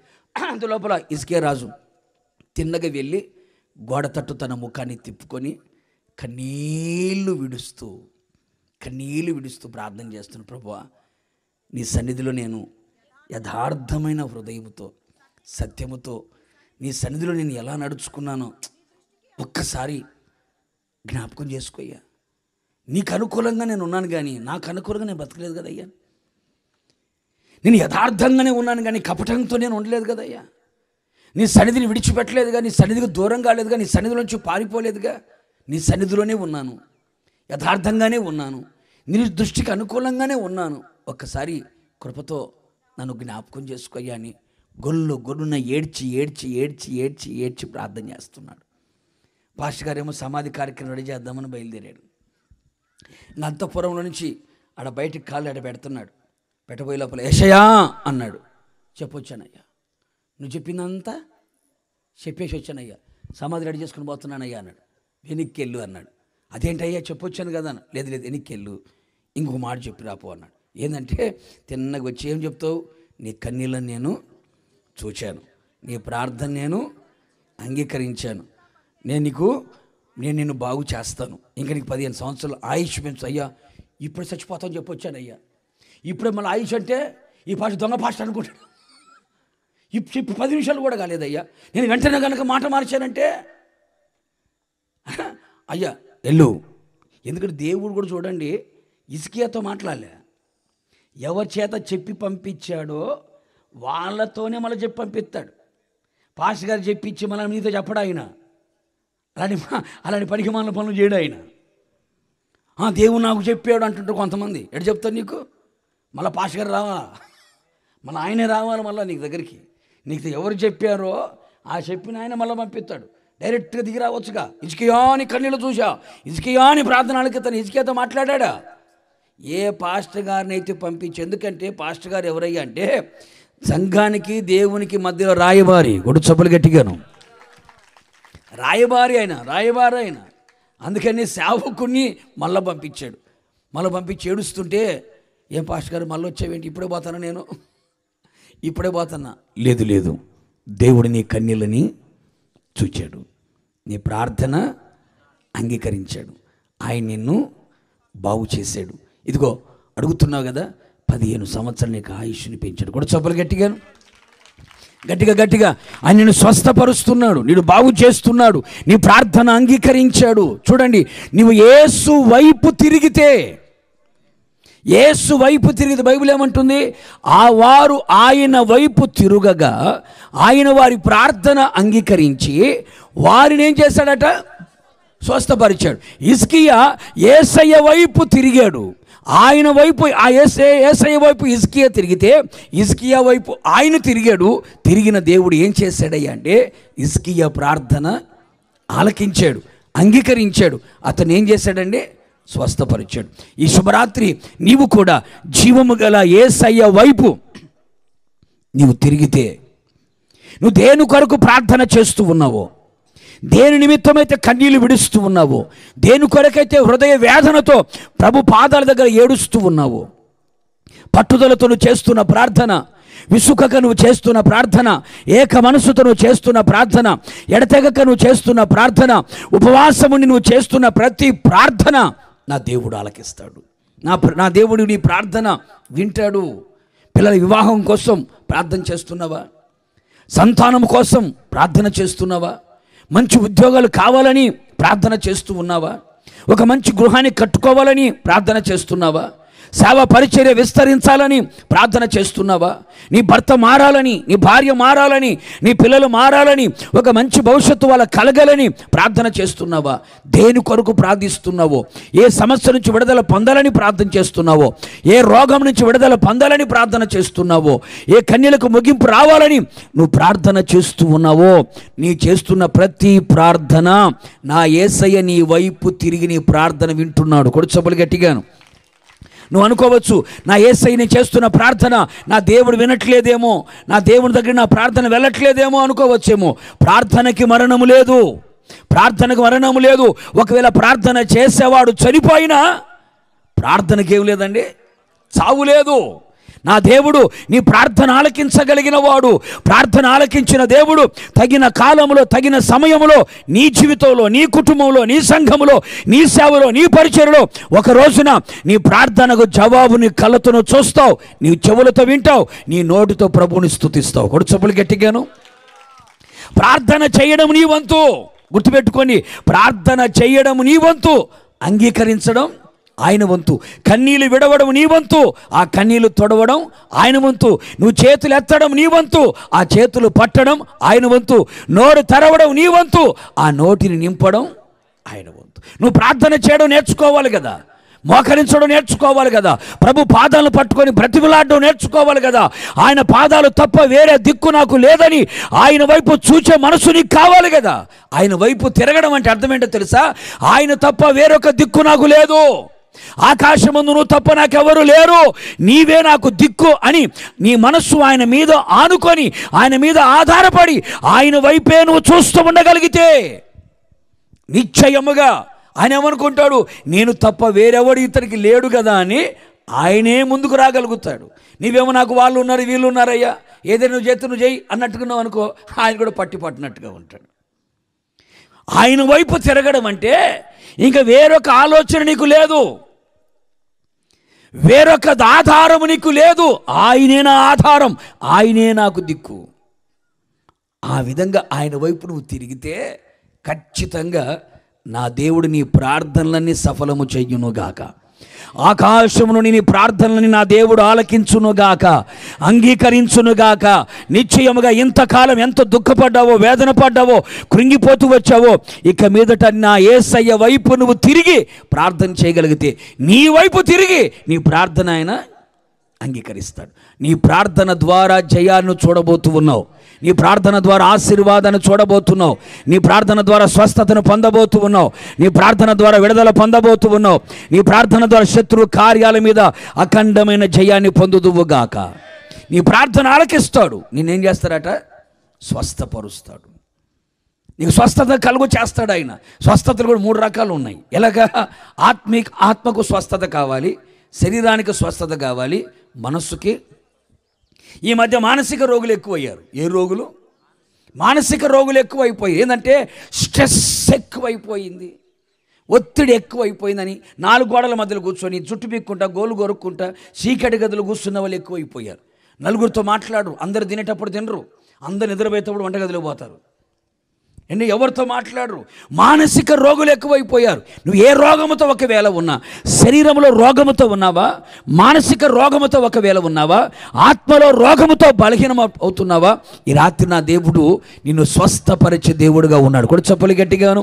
నిన్ను బాగు చేసే దేవుడు, నీకు స్వస్థతనివ్వగలిగిన దేవుడు, నీ దేహమునకు ఆరోగ్యాన్ని, నీ ఎముకలకు సత్తువని కలుగు చేయగలిగిన వాడు, నీ సర్వ శరీరంలో ఆరోగ్యాన్ని ఇవ్వగలిగిన వాడు, శిరస్సు మొదలుకొని చీలమండలం వరకు నరములలో, కండరములలో, ఎముకలలో, మూలుగులో తన రక్తాన్ని ప్రోక్షించి తన గాయపడిన హస్తాన్ని చాపి నిన్ను బాగు చేయగలిగిన దేవుడు, నిన్ను స్వస్థపరచగలిగిన దేవుడు. డాక్టర్లకు అర్థం కాని ఎలాంటి రోగమైనా నా దేవుడు బాగు చేయటకు శక్తి కలిగిన వాడు. కొడుచొబులు గట్టిగాను. ప్రేమైన సహోదరి సహోదరులారా, నిన్ను బాగు చేయడానికే నా యేసయ్య కల్వరి శిలువలో గాయపరచబడ్డాడు. ఆయన పొందిన దెబ్బల ద్వారా మీరు స్వస్థత నొందితిరి. ఆయన గాయములు స్వస్థతకి కేంద్రాలు. ఆయన గాయపరచబడిన హస్తముతో నేను బాగు చేయగలిగిన వాడు, ఉమ్ము ఊసి బాగు చేసినవాడు, నూనె రాచి బాగు చేసినవాడు, వస్త్రపు చెంగుతో బాగు చేసినవాడు, వాక్కును పంపి బాగు చేసినవాడు, గాయములతో బాగు చేయగలిగిన వాడు. నువ్వు ఎలాంటి గాయాలతో ఉన్నా నీ గాయములను కట్టగలిగిన వాడు. ఈ రాత్రి ప్రతి వ్యాధుల బలాన్ని ఆయన నిర్మూలము చేసి నీ సర్వ శరీరములో ఆయన ఆరోగ్యం ఇవ్వబోతున్నాడు. క్రొవ్విన దూడ గంతులు వేయునట్లుగా, ఆయన గంతులు వేయినట్లుగా ఆయన రెక్కల నీడలో ఉన్న ఆరోగ్యాన్ని ఈ రాత్రి నా దేవుడు మీకు కలుగు చేయునుగాక. ప్రతి వ్యాధుల బలాన్ని నిర్మూలము చేయునుగాక. చప్పలు కొడుతూ గట్టిగా గట్టిగా గట్టిగా దేవుడిచ్చే ఆరోగ్యం, ఆ విధముగా ఆరోగ్యాన్ని మనం పొందుకునేటట్లుగా ఆయనను స్వస్థపరిచే దేవుడిగా ఉన్నాడు. యేసుక్రీస్తు సజీవుడిగా సంచరిస్తున్న ఆ రోజులలో యేసయ్య పాదముల పగర ఎట్టి విధములైన రోగములతో ఉన్న వారిని పడవేసిన ప్రతి వారిని యేసుప్రభు ఏం చేశాడంట? స్వస్థపరిచే పంపించాడు, బాగు చేసే పంపించాడు. ఏ ఒక్కనేమో ఈ రోగం నా వల్ల కాదు అని అన్నాడా? లోకంలో అయితే కంటికి ఒక డాక్టరు, పంటికి ఒక డాక్టరు, ఒంటికి ఒక డాక్టరు. అనగానండి, కంటికి ఒకడు ఉంటాడు, పంటికి ఒకడు ఉంటాడు, ఒంటికి ఒకడు ఉంటాడు. నీకు ఒక రోగం వచ్చిందనుకోండి, అర్జెంటుగా హాస్పిటల్కి వెళ్ళావనుకోండి, వాడేమంటాడు? నీ గుండె బలహీనమైందా, వాల్స్ పొడిపోయాయా, చెప్పు చేస్తా, ఇది నాకు సంబంధించింది కాదంటాడు. 2-3 హాస్పిటల్ పోయే లోపల ఈడున్న పానం అనగదండి. నా యేసుక్రీస్తు ఎవరు తెలుసండి? ఏ రోగముతో ఉన్నా ప్రతి రోగానికి వైద్యుడు ఆయనే, ప్రతి రోగానికి మందు ఆయన గాయాలే. కొడు చప్పులు గట్టిగాను. ఈ రోజుల్లో జ్వరానికి ఒక టాబ్లెట్ ఉంటుంది, తలనొప్పికి ఒక టాబ్లెట్ ఉంటుంది, ఒక్కోదానికి ఒకటి ఉంటుంది. ఏదైతే మనం పర్లేదు అని చేసుకున్నాం అనుకో, పరదేశులము ప్రియులార మన పురమీది కాదిప్పుడు అని ఎత్తాల. అవును కదండి. యేసు ప్రభు దగ్గరికి వచ్చేవరకు తలనొప్పితో వచ్చినా, క్యాన్సర్తో వచ్చినా, ఆయాసంతో వచ్చినా, టీబీతో వచ్చినా ఆయన గాయాలే మందు. కొడు చప్పులు గట్టిగాను. ఆయన గాయాలే మందు. యేసు క్రీస్తుని స్వస్థపరిచేవాడు, యేసు క్రీస్తుని బాగు చేసేవాడు, యేసు క్రీస్తుని విడిపించేవాడు. నువ్వు ఆయన వైపు తిరగలిగితే 18 సంవత్సరాలు దయ్యం పట్టిన ఆమెని బాగు చేయలేదా? 12 సంవత్సరాలు రోగంతో ఉన్న ఆమెను బాగు చేయలేదా? 38 సంవత్సరాలతో బలహీనతతో ఉన్న వ్యక్తిని బాగు చేయలేదా? 40 సంవత్సరాలు పైబడిన వ్యక్తిని బాగు చేయలేదా? వయస్సుతో సంబంధం లేకుండా నా యేసయ్య ప్రతి రోగములను స్వస్థపరచగలిగిన దేవుడు. కొడు చప్పులు గట్టిగాను. నువ్వు యేసు వైపు తిరిగితే ఆయన నీ వైపు తిరుగుతాడు. నీ వైపు తిరిగిన దేవుడు, నీ ప్రార్థన ఆలకించిన దేవుడు, నిన్ను స్వస్థపరచగలిగిన దేవుడు. ఇంతవరకు ఇంగ్లీష్ మెడిసిన్ అనుకున్నావేమో, నాటు మందుల దగ్గరికి వెళ్ళామేమో, పతి ఆయుర్వేదం, పసరు మందులు, ఆ మందులు, ఈ మందులు అనుకొని తిన్నావేమో. అవి తగ్గకపోతే యాప మంటలతో కొట్టించుకున్నావేమో. మట్టి తెచ్చుకుని కేజీలు మట్టి తిన్నావేమో. ఈ బుద్ధి తెచ్చుకుని లీటర్లు తాగేవేమో. రోగం కుదుట పడక కుక్కిట మంచలు పడి కుమిలి ఏడుస్తున్నావేమో. వైద్యుల చేత తెప్పలబడి మరింత సంకటపడి రోగం ముదిరిపోయి ఉందేమో. ఈ రాత్రి నువ్వు యేసు వైపు తిరుగు. ఈ రాత్రి యేసు వైపు తిరుగు. నా యేసయ్య నేను బాగు చేయగలిగిన వాడు. ఒకప్పుడు భయంకరం రోగంతో బాధపడుతున్న నేను, మరణపు అంచు వరకు వెళ్ళిపోయిన నేను, ఆయన వైపు నేను తిరగగా ఆయన నా వైపు తిరిగి నన్ను బాగు చేశాడు గనుకనే ఈరోజు మీ ఎదుట నేను నిలబడ్డాను. నా దేవుడు నన్ను స్వస్థపరిచాడు. నా దేవుడు నాకు ఆరోగ్యం ఇచ్చాడు. ఈరోజు ఇంచుమించుగా 27 సంవత్సరాల నుంచి ఈ శరీరం ఒక ఇంజెక్షన్ కూడా పొడిపించుకోలేదు. నా యేసయ్య ఇచ్చిన గాయాల్లో ఉన్న ఆ స్వస్థతని నేను అనుభవిస్తున్నాను. ఈ రాత్రి నిన్ను కూడా ఆయన బాగు చేయగలిగిన దేవుడు, నిన్ను స్వస్థపరచగలిగిన దేవుడు. నువ్వు ఆయన వైపు తిరిగి ప్రభువా అని ఆయన వైపు చేతులు చాపు. ఎందుకు బాగు చేయడు ఆయన? ఎందుకు స్వస్థపరచడు? హిజ్కియా కన్నీళ్ళు చూడలేదా? మరి హిజ్కియా కన్నీళ్ళు చూచిన దేవుడు నీ కన్నీళ్ళు చూడ్డా? హిజ్కియా ప్రార్థన విన్న దేవుడు నీ ప్రార్థన వినడా? ఆయన నిన్న నేడు నిరంతరం ఏకరీతిగా ఉన్నవాడు కదా. హిజ్కియా దేవుడే మన దేవుడు కదా. హిజ్కియా ప్రార్థన చేసిన దేవుడికే మనం ప్రార్థన చేస్తున్నాం కదా. మరి ఎందుకని మన ప్రార్థన ఆలకించబడట్లేదు? ఒక్కసారి ఆలోచన చేయండి. బైబిల్ అంటుంది, జీవము గల యేసయ్య వైపు మీరు తిరగవలెనని ఈ సువార్త చెబుతున్నాం. జీవము గల యేసయ్య వైపు కనుక నువ్వు తిరిగితే నీ ప్రార్థన వింటాడు, నిన్ను స్వస్థపరుస్తాడు. నీ ఏ ప్రార్థన అయితే చేస్తున్నావో ఆ ప్రార్థన ఆలకిస్తాడు. ప్రార్థన ద్వారా జరగవలసిన కార్యాలన్నీ జరిగిస్తాడు. నీ శరీరానికి ఆరోగ్యాన్ని ఇస్తాడు, నీ మనస్సుకు ఆరోగ్యాన్ని ఇస్తాడు, నీ ఆత్మకు ఆరోగ్యాన్ని ఇస్తాడు. ఆయన ఉల్లాసముతో నీ హృదయాన్ని ఆయన నింపగలుగుతాడు. ఎందుకంటే ఆరోగ్యమే ఏం తెలుసు, వాక్యం తెలియదు కానీ ఈ బాగా తెలుసు. ఆరోగ్యమే డబ్బు మహాభాగ్యం కాదు, ఆస్తి మహాభాగ్యం కాదు, స్థలాలు, పొలాలు, అధికారాలు, పదవులు మహాభాగ్యం కాదు. 10 ఏళ్ళకు 10 ఉంగరాలు పెట్టుకున్నా, ఒక్క కొరసంత మెల్ల వేసుకున్నా, ఏంటి శరీరంలో ఒంట్లో ఆరోగ్యం లేకుండా అని దగ్గుకుంటాడు. ఏం లాభం అండి? కోట్లకు ఆస్తుంది. ఏసీ కార్లో తిరుగుతున్నావు, అబ్బో ఏసీ రూమ్లో పడుకుంటున్నావు, దిగుతుంటున్నావు, కాటాకుడు లోటా సాంబార్ తాగుతుంటివి. ఏం లాభం అండి? పక్కన రిక్షా కూర్చున్నాడు, 2 ప్లేట్లు లేపేస్తున్నాడు. పక్కన పొలం పనికి వెళ్ళి వచ్చి కూర్చుని 2 ప్లేట్లు తింటున్నావు.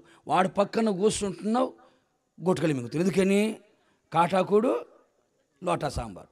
ఎక్కువ తింటే చెప్పు ఆయాసం, తక్కువ తింటే నీరసం. మళ్ళీ 10 ఏళ్ళకు 10 ఉంగరాలు దేనికి? నెతికేసి కొట్టుకోనా? దేనికండి? ఆస్తి ముఖ్యం కాదు, అంతస్తు ముఖ్యం కాదు. ఆరోగ్యానికి మించిన భూ సంబంధమైన ఆశీర్వాదాలలో ఆరోగ్యానికి మించిన ఆశీర్వాదం ఇంకొకటి లేదు. కొడు చప్పులు గట్టిగా. భూ సంబంధమైన ఆశీర్వాదాలలో ఆరోగ్యానికి మించిన ఆశీర్వాదం ఇంకొకటి లేదండి. ఎంత డబ్బులున్నా శరీరంలో ఆరోగ్యం లేకపోతే ఏం చేసుకోనండి? ఎన్ని స్థలాలున్నా, పొలాలున్నా, ఎకరాల పొలాలు ఉన్నా, ఒంటి నిండా బంగారం దిగేసుకున్నా, దగ్గుతా తుమ్ముతా ఈదుకుంటా పోతా ఉంటే పడుకుంటే నిద్రపట్టదు. రోగం అలాంటిది. చూస్తున్నా తినడానికి లేదు. ఏంటి? అన్ని కొలతలే. ఎందుకు బతికెందుకు? అవును కదా. నేను చెప్పేది డబ్బు ముఖ్యం కాదు అని చెప్తున్నది, ఆస్తి ముఖ్యం కాదు. అందుకని మీరు ప్రార్థన చేసుకునేటప్పుడు భూ సంబంధమైన ఆశీర్వాదాల్లో ముందు దేని పెట్టుకోవాలా? నాకు ఆరోగ్యం ఏం చెప్పుకోండి, నాకు ₹1,00,00,000 కావాలి. ఎందుకు? తగలేసుకొని చలిమంట కాసుకోవడానికా? అండి, ఎందుకంటే ఆరోగ్యంగా ఉంటే అంతకన్నా మించిందే ఉందండి. ఇప్పుడు సంపాదించిన సంపాదన దేనికి పెట్టుకుంటామమ్మా చెప్పు? హాస్పిటల్ చుట్టూ తిరిగి నువ్వు ఆస్తులు అమ్ముతా ఉంటే వాడు హాస్పిటల్ కడుతున్నాడు. సైకిల్ మీద వచ్చాడు మీ ఊరికి, నీ పుణ్యాన ఏం చేసాడు? బిల్డింగ్ కట్టాడు. సైకిల్ మీద వచ్చి ఇప్పుడు కాళ్ళు తిరుగుతున్నాడు. నువ్వేం చేసావు? కారు అమ్ముకొని సైకిల్ మీద తిరుగుతున్నావు. అందుకని ఏ వైపు తిరుగుతామమ్మా? ఆర్ఎంపీ వైపా? ఆర్ఎంపీ వైపు తిరుగుతావా? ఇది ఎవరి వైపు? యేసయ్య వైపు తిరిగితే ఆయన ప్రార్థన ఆలకించేవాడు, ఆరోగ్యం ఇచ్చేవాడు. కొడుకు సభలు గట్టిగాను.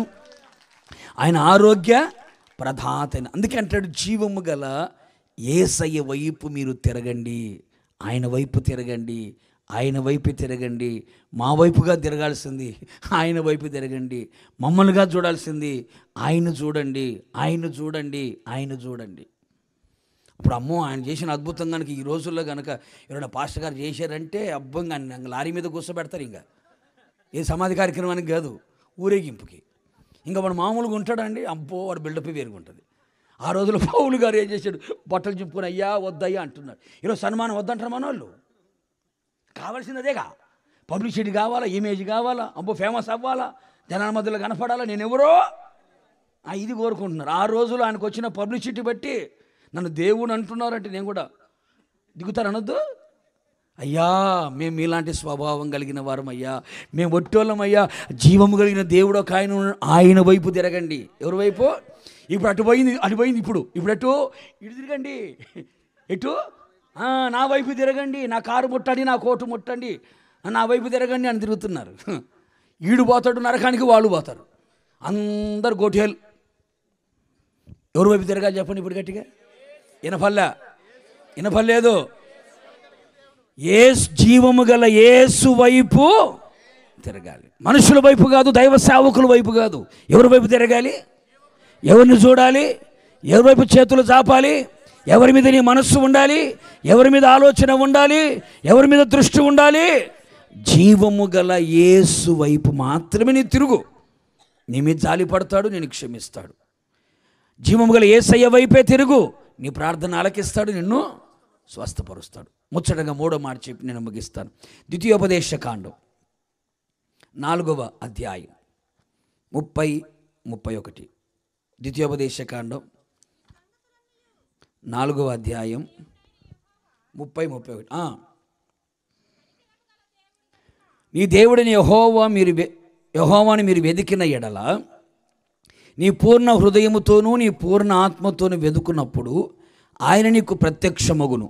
ఈ సంగతులన్నీ నీకు సంభవించిన తర్వాత నీకు బాధ కలుగున్నప్పుడు అంత్య దినములలో నీవు నీ దేవుడైన యెహోవా వైపు, గడి చెప్పండి అమ్మాట గుర్తుపెట్టుకోండి, నీవు నీ దేవుడైన యెహోవా వైపు తిరిగి ఆయన మాట వినిన ఎడల, నీ దేవుడైన యేసయ్య కనికరము గల దేవుడు గనుక నిన్ను చెయ్యి విడవడు, నిన్ను నాశనము చెయ్యడు, తాను నీ పితరులతో ప్రమాణము చేసి నిబంధనను మర్చిపోడు. కొడు సభలు గట్టిగాను.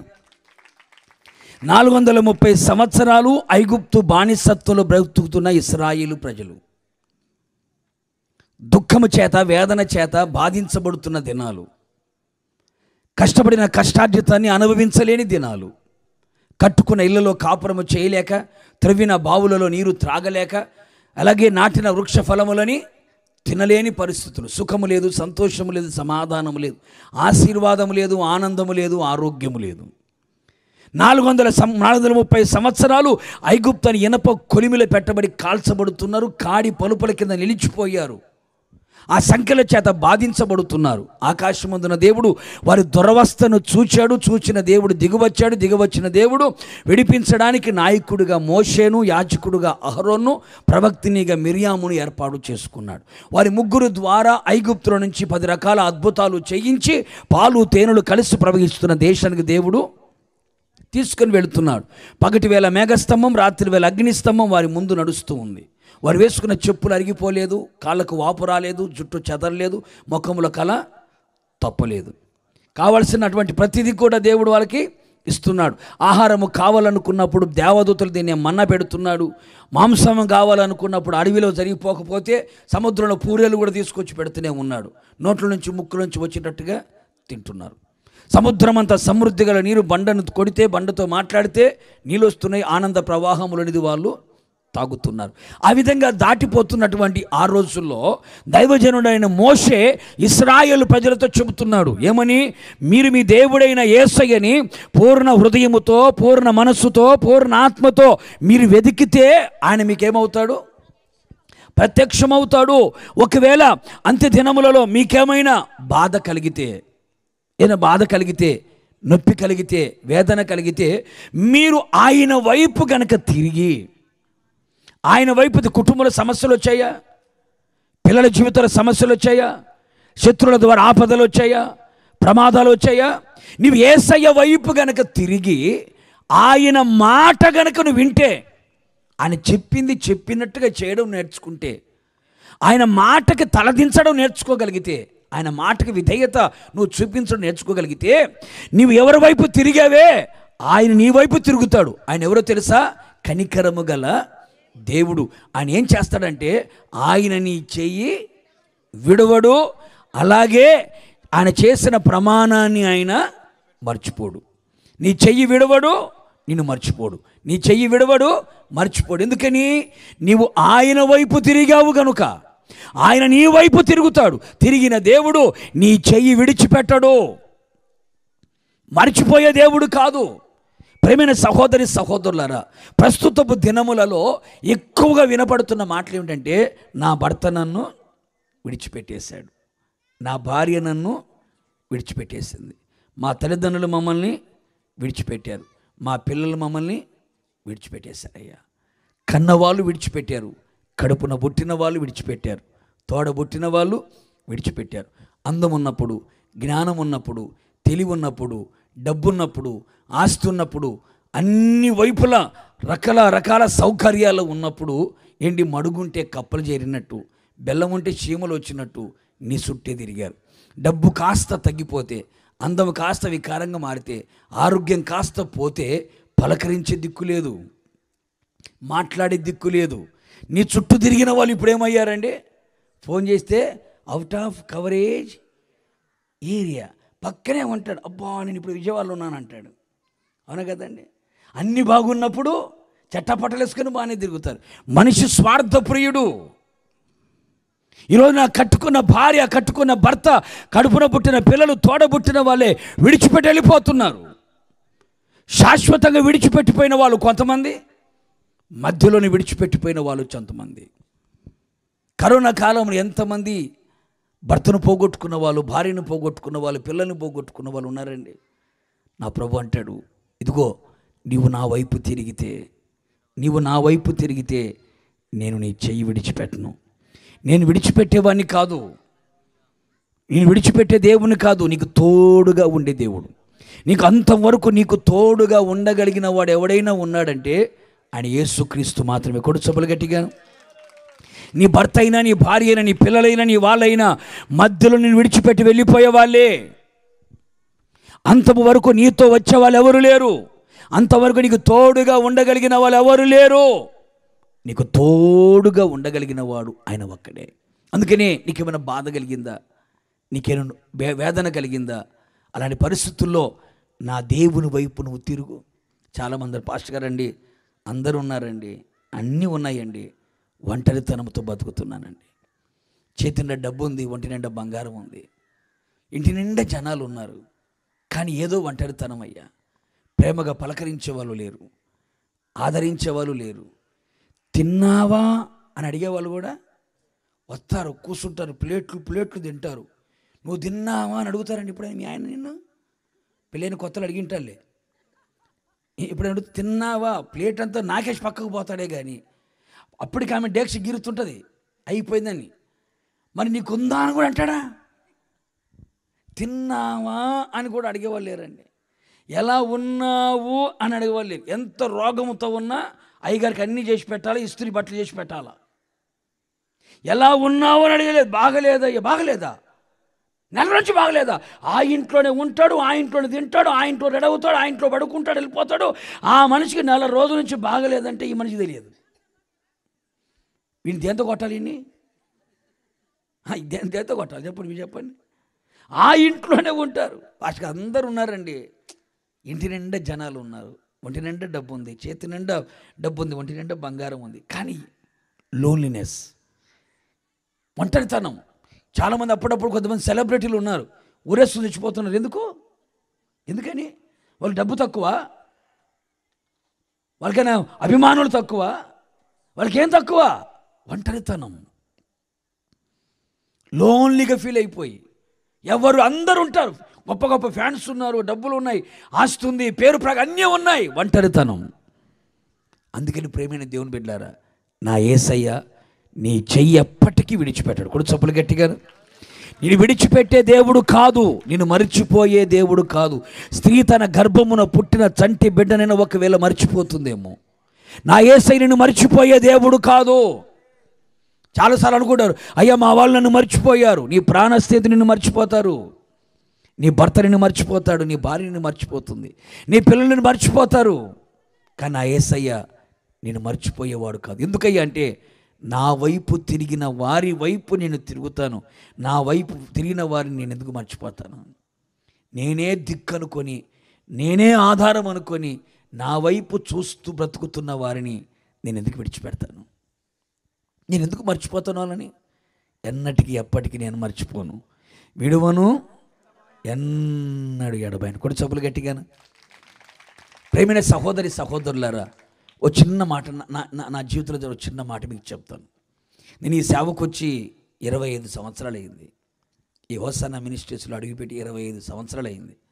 సేవకు వచ్చిన కొత్త మా పాస్టర్ గారు ఒక చిన్న ప్రార్థన కూటానికి పంపించాడు. ఆ రోజుల పరిస్థితులు ఎట్లా ఉన్నాయంటే, 3 పూట్ల కడుపు నిండా తిండి లేని రోజులు, కాలి నడకతో నడుచుకుంటూ వెళ్ళిన రోజులు, కరెంటు లేక దీపాలు పెట్టుకుని ఆరాధన జరుపుకున్న రోజులు, సైకిల్ మీద డ్రమ్ములు కట్టుకొని తిరిగిన రోజులు, సైకిల్ కూడా డబ్బులు లేక నెత్తి మీద సామాను పెట్టుకొని కిలోమీటర్లు వెళ్ళి సేవ చేసిన రోజులు అవి. ఇప్పుడు మీకు తెల్లబట్టలు కార్లు కనపడుతున్నాయి. దీని వెనక సంగతి మీకు తెలియదు కదా, తెలియదు. ఆ విధంగా ఉన్నప్పుడు భాషకు ఒక ఊరికి పంపించాడు. ఆ ఊరికి 2 బాక్సులు ఇచ్చి ఒక్కనే పంపించాడు. ఒక ఆర్డినరీ బస్సు 3.5-4 రూపాయలు ఛార్జ్ ఆ ఊరికి. అందుకని ఆర్డినరీ బస్సులో వెనక వైపు ఈ మందు బస్తాలు గడ్డి మోపులు వేసుకోవడానికి పెద్ద టైర్ వేసేవాళ్ళు. ఏమైనా ఎక్కారమ్మా? అమెరికా నుంచి దిగి గన్నవరంలో దిగి వచ్చినట్టున్నారు, మీకు తెలియదు అనుకుంటాలే. అవి ఉండేదండి. అందుకని ఆ సంచి ఒకటి, ఇది ఈ లైట్లు వైర్ల సంచి ఒకటి, 2 బాక్సులు యాంపులు వేరు పెట్టుకొని అక్కడే కూర్చొని వెనక సీట్లో కూర్చున్నారు. బస్సు కదిలింది, ప్రయాణం అవుతుంది. సడన్గా ఉన్నట్టుండి గడగడ చలి జ్వరం, గడగడ వణికిపోతున్నాను. పక్కనే ఎవరు లేరు, ఒక్కనే. ఈ కలంబడి నీళ్ళు వచ్చేస్తున్నాయి. అప్పటికే మా అమ్మను వదిలిపెట్టి, మా నాన్న విడిచిపెట్టి, మా అన్నను విడిచిపెట్టి, మా తమ్ముని, మా చెల్లెని విడిచిపెట్టి, నా ఆస్తిని, నాకున్న సమస్తాన్ని విడిచిపెట్టి యేసయ్య సేవకు వచ్చేసా. సమస్తాన్ని వదులుకొని వచ్చేసా. అందరినీ వదులుకొని యేసయ్య వైపు చూసుకొని వచ్చా.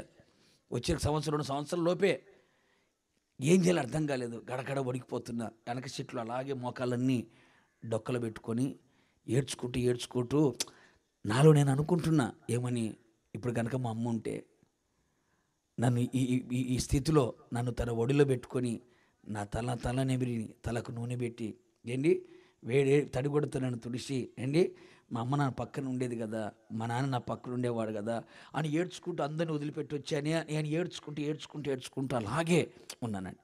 అందులోపల ఎవరో ఒక ఆయన తెల్లబట్టలు వేసుకొని నా దగ్గరకు వచ్చాడు.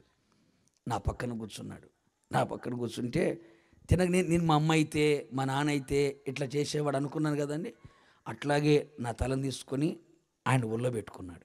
ఒళ్ళో పెట్టుకొని తల నిమురుతూ, ఎందుకు అలా బాధపడుతున్నావు అని నాతో మాట్లాడాడు. నేను అన్నాను, అయ్యా యేసుప్రభు సేవకు వచ్చానయ్యా, మా అమ్మని మా నాన్నని అందరినీ వదులుకొని యేసుప్రభు సేవ చేయడానికి వచ్చానయ్యా. ఇప్పుడు వెళ్తున్నానయ్యా, ఉన్నట్టుండి జ్వరం వచ్చిందయ్యా, ఎవరు లేరయ్యా, పలకరించేవాళ్ళు లేరు, ఆదరించేవాళ్ళు లేరు, ఎవరు లేరు కదా అని మాట్లాడుతూ ఉంటే ఆయన తల నెమురుతూ ఏమన్నా తెలుసా, నేనున్నాను కదా అన్నాడు. నేనున్నాను కదా అన్నాడండి.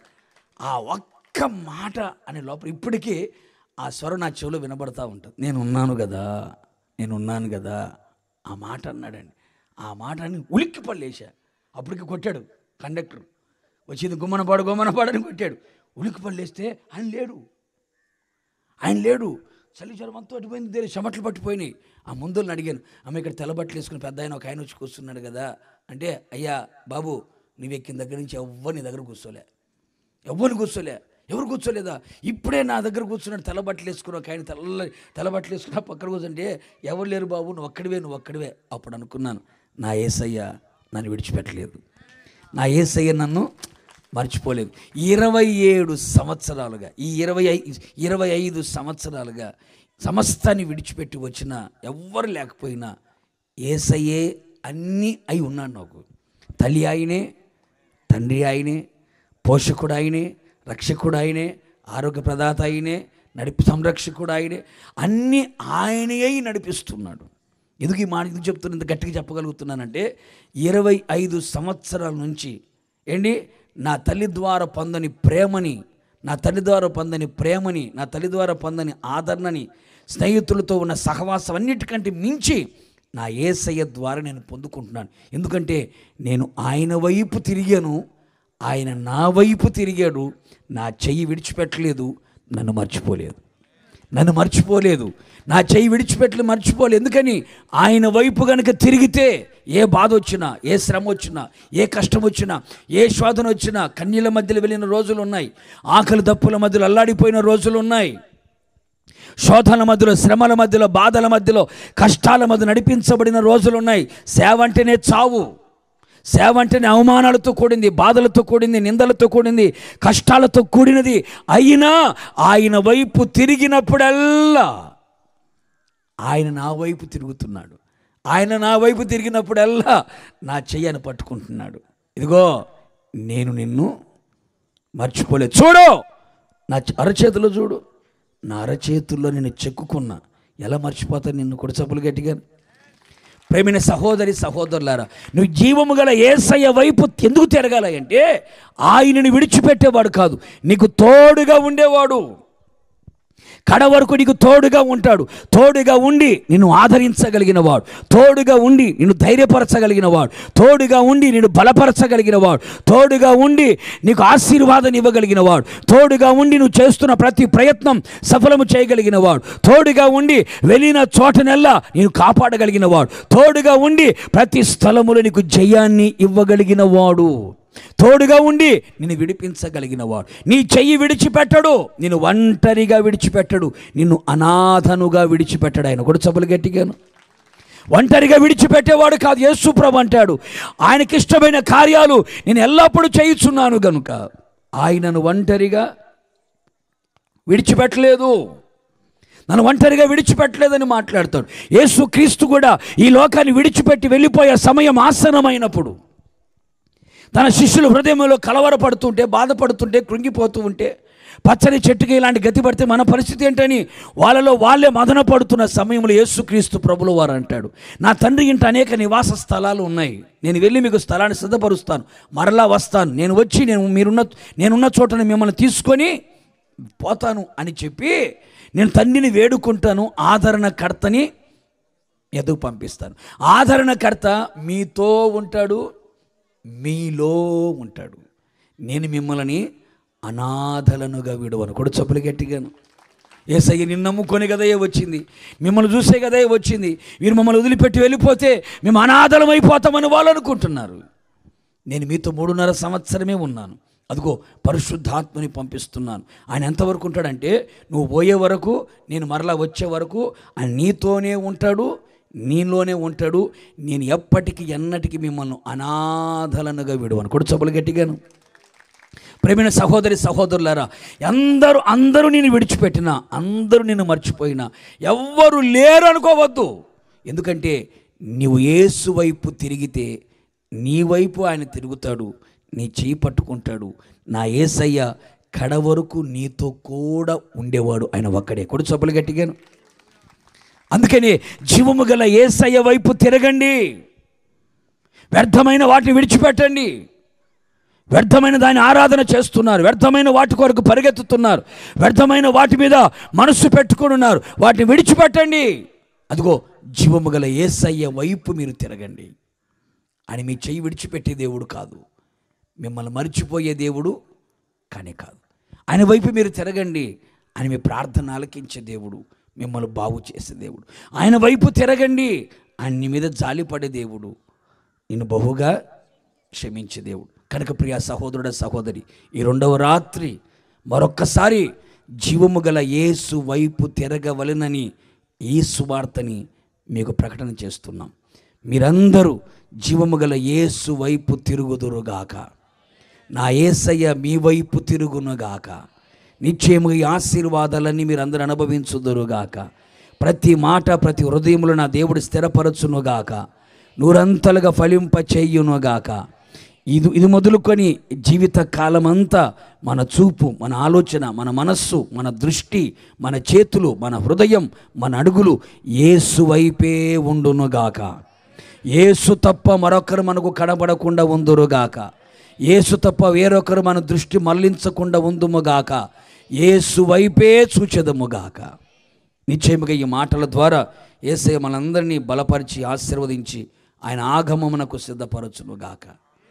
God bless you. అందరూ లేచి నిలబడదాం. అందరూ లేచి నిలబడదాం. ఎక్కడి వారు అక్కడ.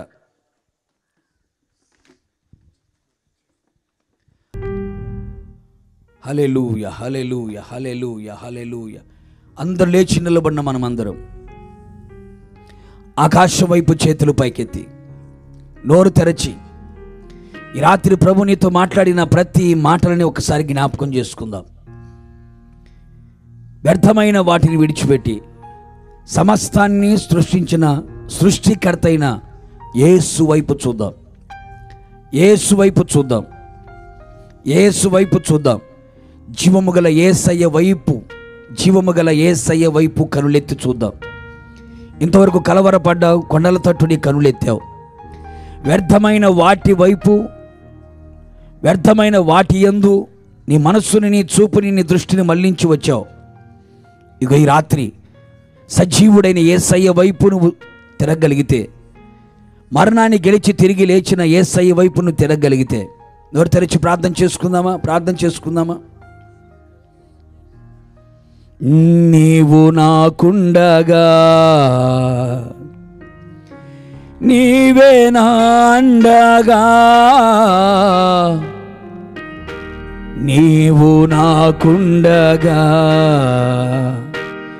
నీవే నా అండగా, నీవే నా ఆత్మదాహము తీర్చిన వెంబడించిన బండవు, నీవే నా ఆత్మదాహము తీర్చిన వెంబడించిన బండవు. కలవరపడినే కొండల వైపు నా కన్నులెత్తుతునా,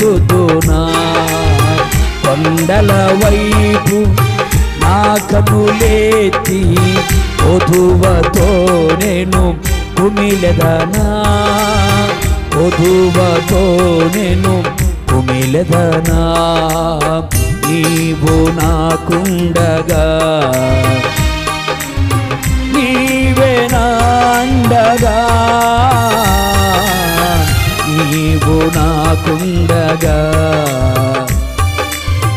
నీవే నా అండగా, నీవే నా ఆత్మదాహం తీర్చిన వెంబడించిన బండవు, నీవే నా ఆత్మదాహం తీర్చిన వెంబడించిన బండవు.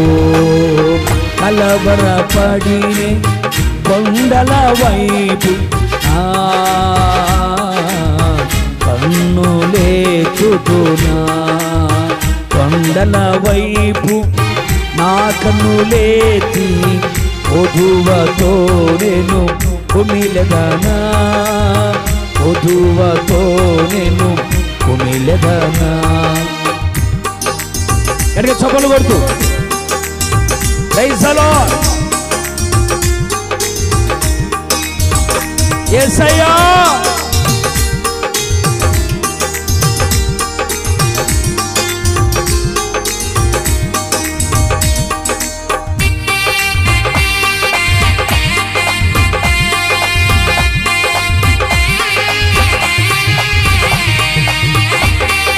Praise the lord.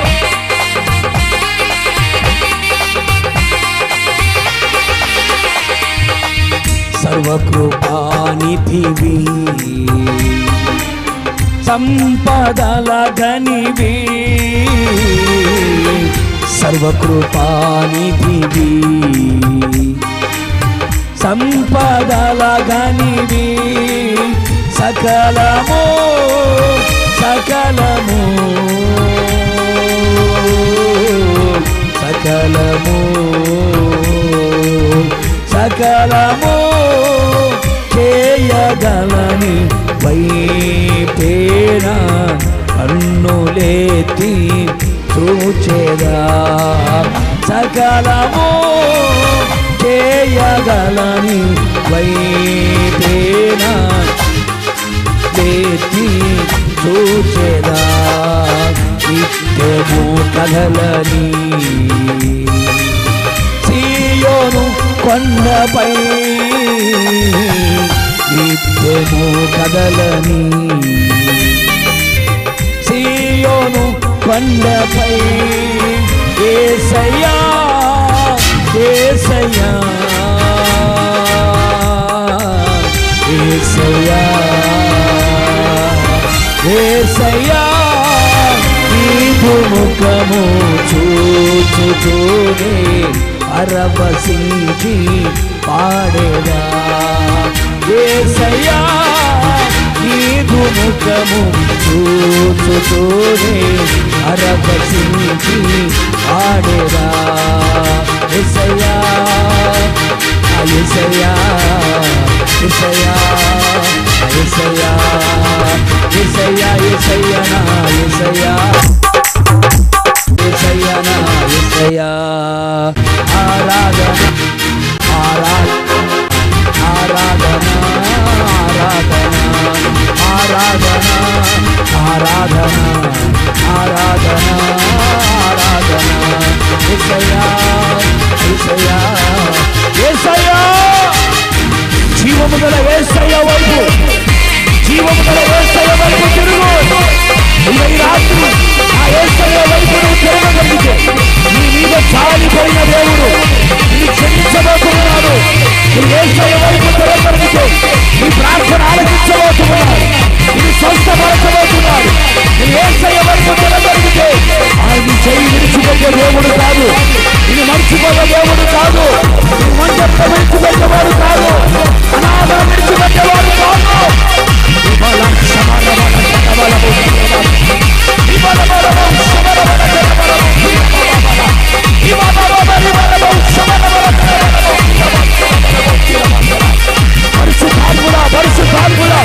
ప్రతి నాలుగు ఉన్నట్లుగా ప్రతి నాలుగు మనం స్తుతించినట్లుగా రాత్రి కార్యములు చేయాలి ఆయన. ప్రతి హృదయం తట్టు ఎత్తబడాలి, ప్రతి కరుని వైపు చూడాలి, ప్రతి చేతుని వైపు చాపబడాలి.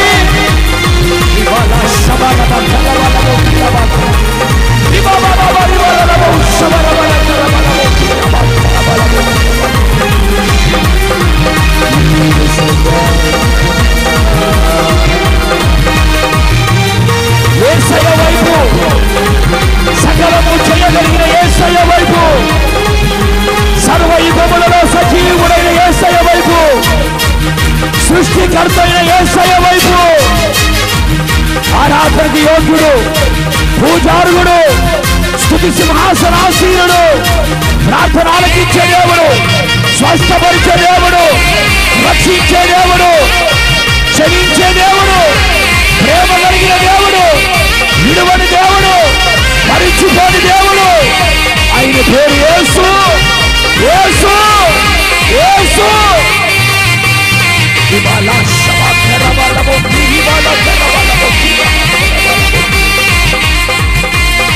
హల్లెలూయా హల్లెలూయా హల్లెలూయా హల్లెలూయా హల్లెలూయా హల్లెలూయా.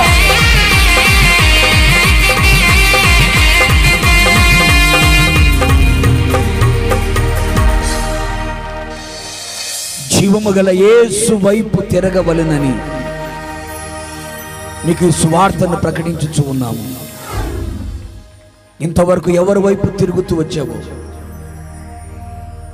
ఇంతవరకు నీ మనస్సు నీ హృదయం, నీ అడుగులు, నీ చేతులు, నీ హృదయం ఎవరి తట్టు ఎత్తావో, ఎవరి వైపు తిరిగావో?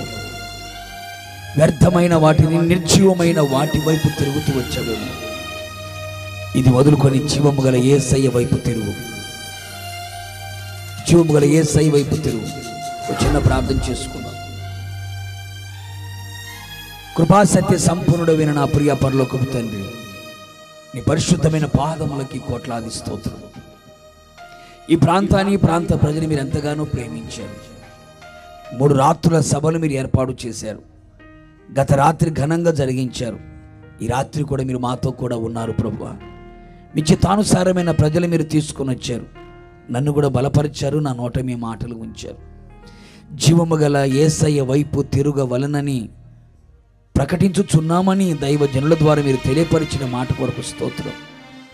ఇంతవరకు నీ ప్రజలు ఎవరి వైపు తిరుగుతూ వచ్చారో, ఎవరి వైపు మనస్సును త్రిప్పారో, ఇది మొదలుకొని మీరు జీవము గల దేవుడు అని, మరణాన్ని గెలిచి తిరిగి లేచిన సజీవుడమైన దేవుడు అని, సర్వయుగములలో మీరు సజీవుడు అని గుర్తెరిగిన వారై మీ వైపు తిరుగునట్లుగా మీరు కృప దయచేయండి. మీరు నా తట్టు తిరిగిన ఎడల నేను మీ తట్టు తిరుగుదును అని మీరు సెలవిచ్చారు ప్రభువా. మీ వైపు తిరిగినప్పుడు మీరు జాలిపడే దేవుడు అని, బహుగా క్షమించే దేవుడు అని, ప్రార్థన ఆలకించి స్వస్థపరిచే దేవుడు అని, చెయ్యి విడవక మరువక ఉండే దేవుడు అని మీరు మాట్లాడారు. విన్న ప్రతి మాట ప్రతి హృదయములో స్థిరపరచండి, నిరంతరంగా ఫలింపచేయండి. ప్రతి ఒక్కరు మీ వైపు తిరుగునట్లుగా మీరు కృప దయచేయమని ప్రార్థిస్తున్నాం. రేపు రాత్రి జరుగుతున్న చివరి రాత్రి సభను కూడా మీరు ఆశీర్వదించండి. మీ దాసుని బలపరిచి మీరు వాడుకోండి. వచ్చిన ప్రజలందరినీ కూడా మరింతగా మీరు దీవించండి. సంఘాన్ని, పరిచర్యని, సేవని, సేవకులని మరింతగా బలపరిచి విస్తరింపచేయండి. మీ నామాన్ని ఘనపరచుకోమని, సమస్తంలో చాలిన దేవుడుగా ఉండి ఇంతవరకు నడిపించినందుకై నిండు మనసుతో మీకు కృతజ్ఞతలు తెలియపరుస్తూ యేసు నామములో అడిగి పొందుకున్నాము తండ్రి. ఆమేన్.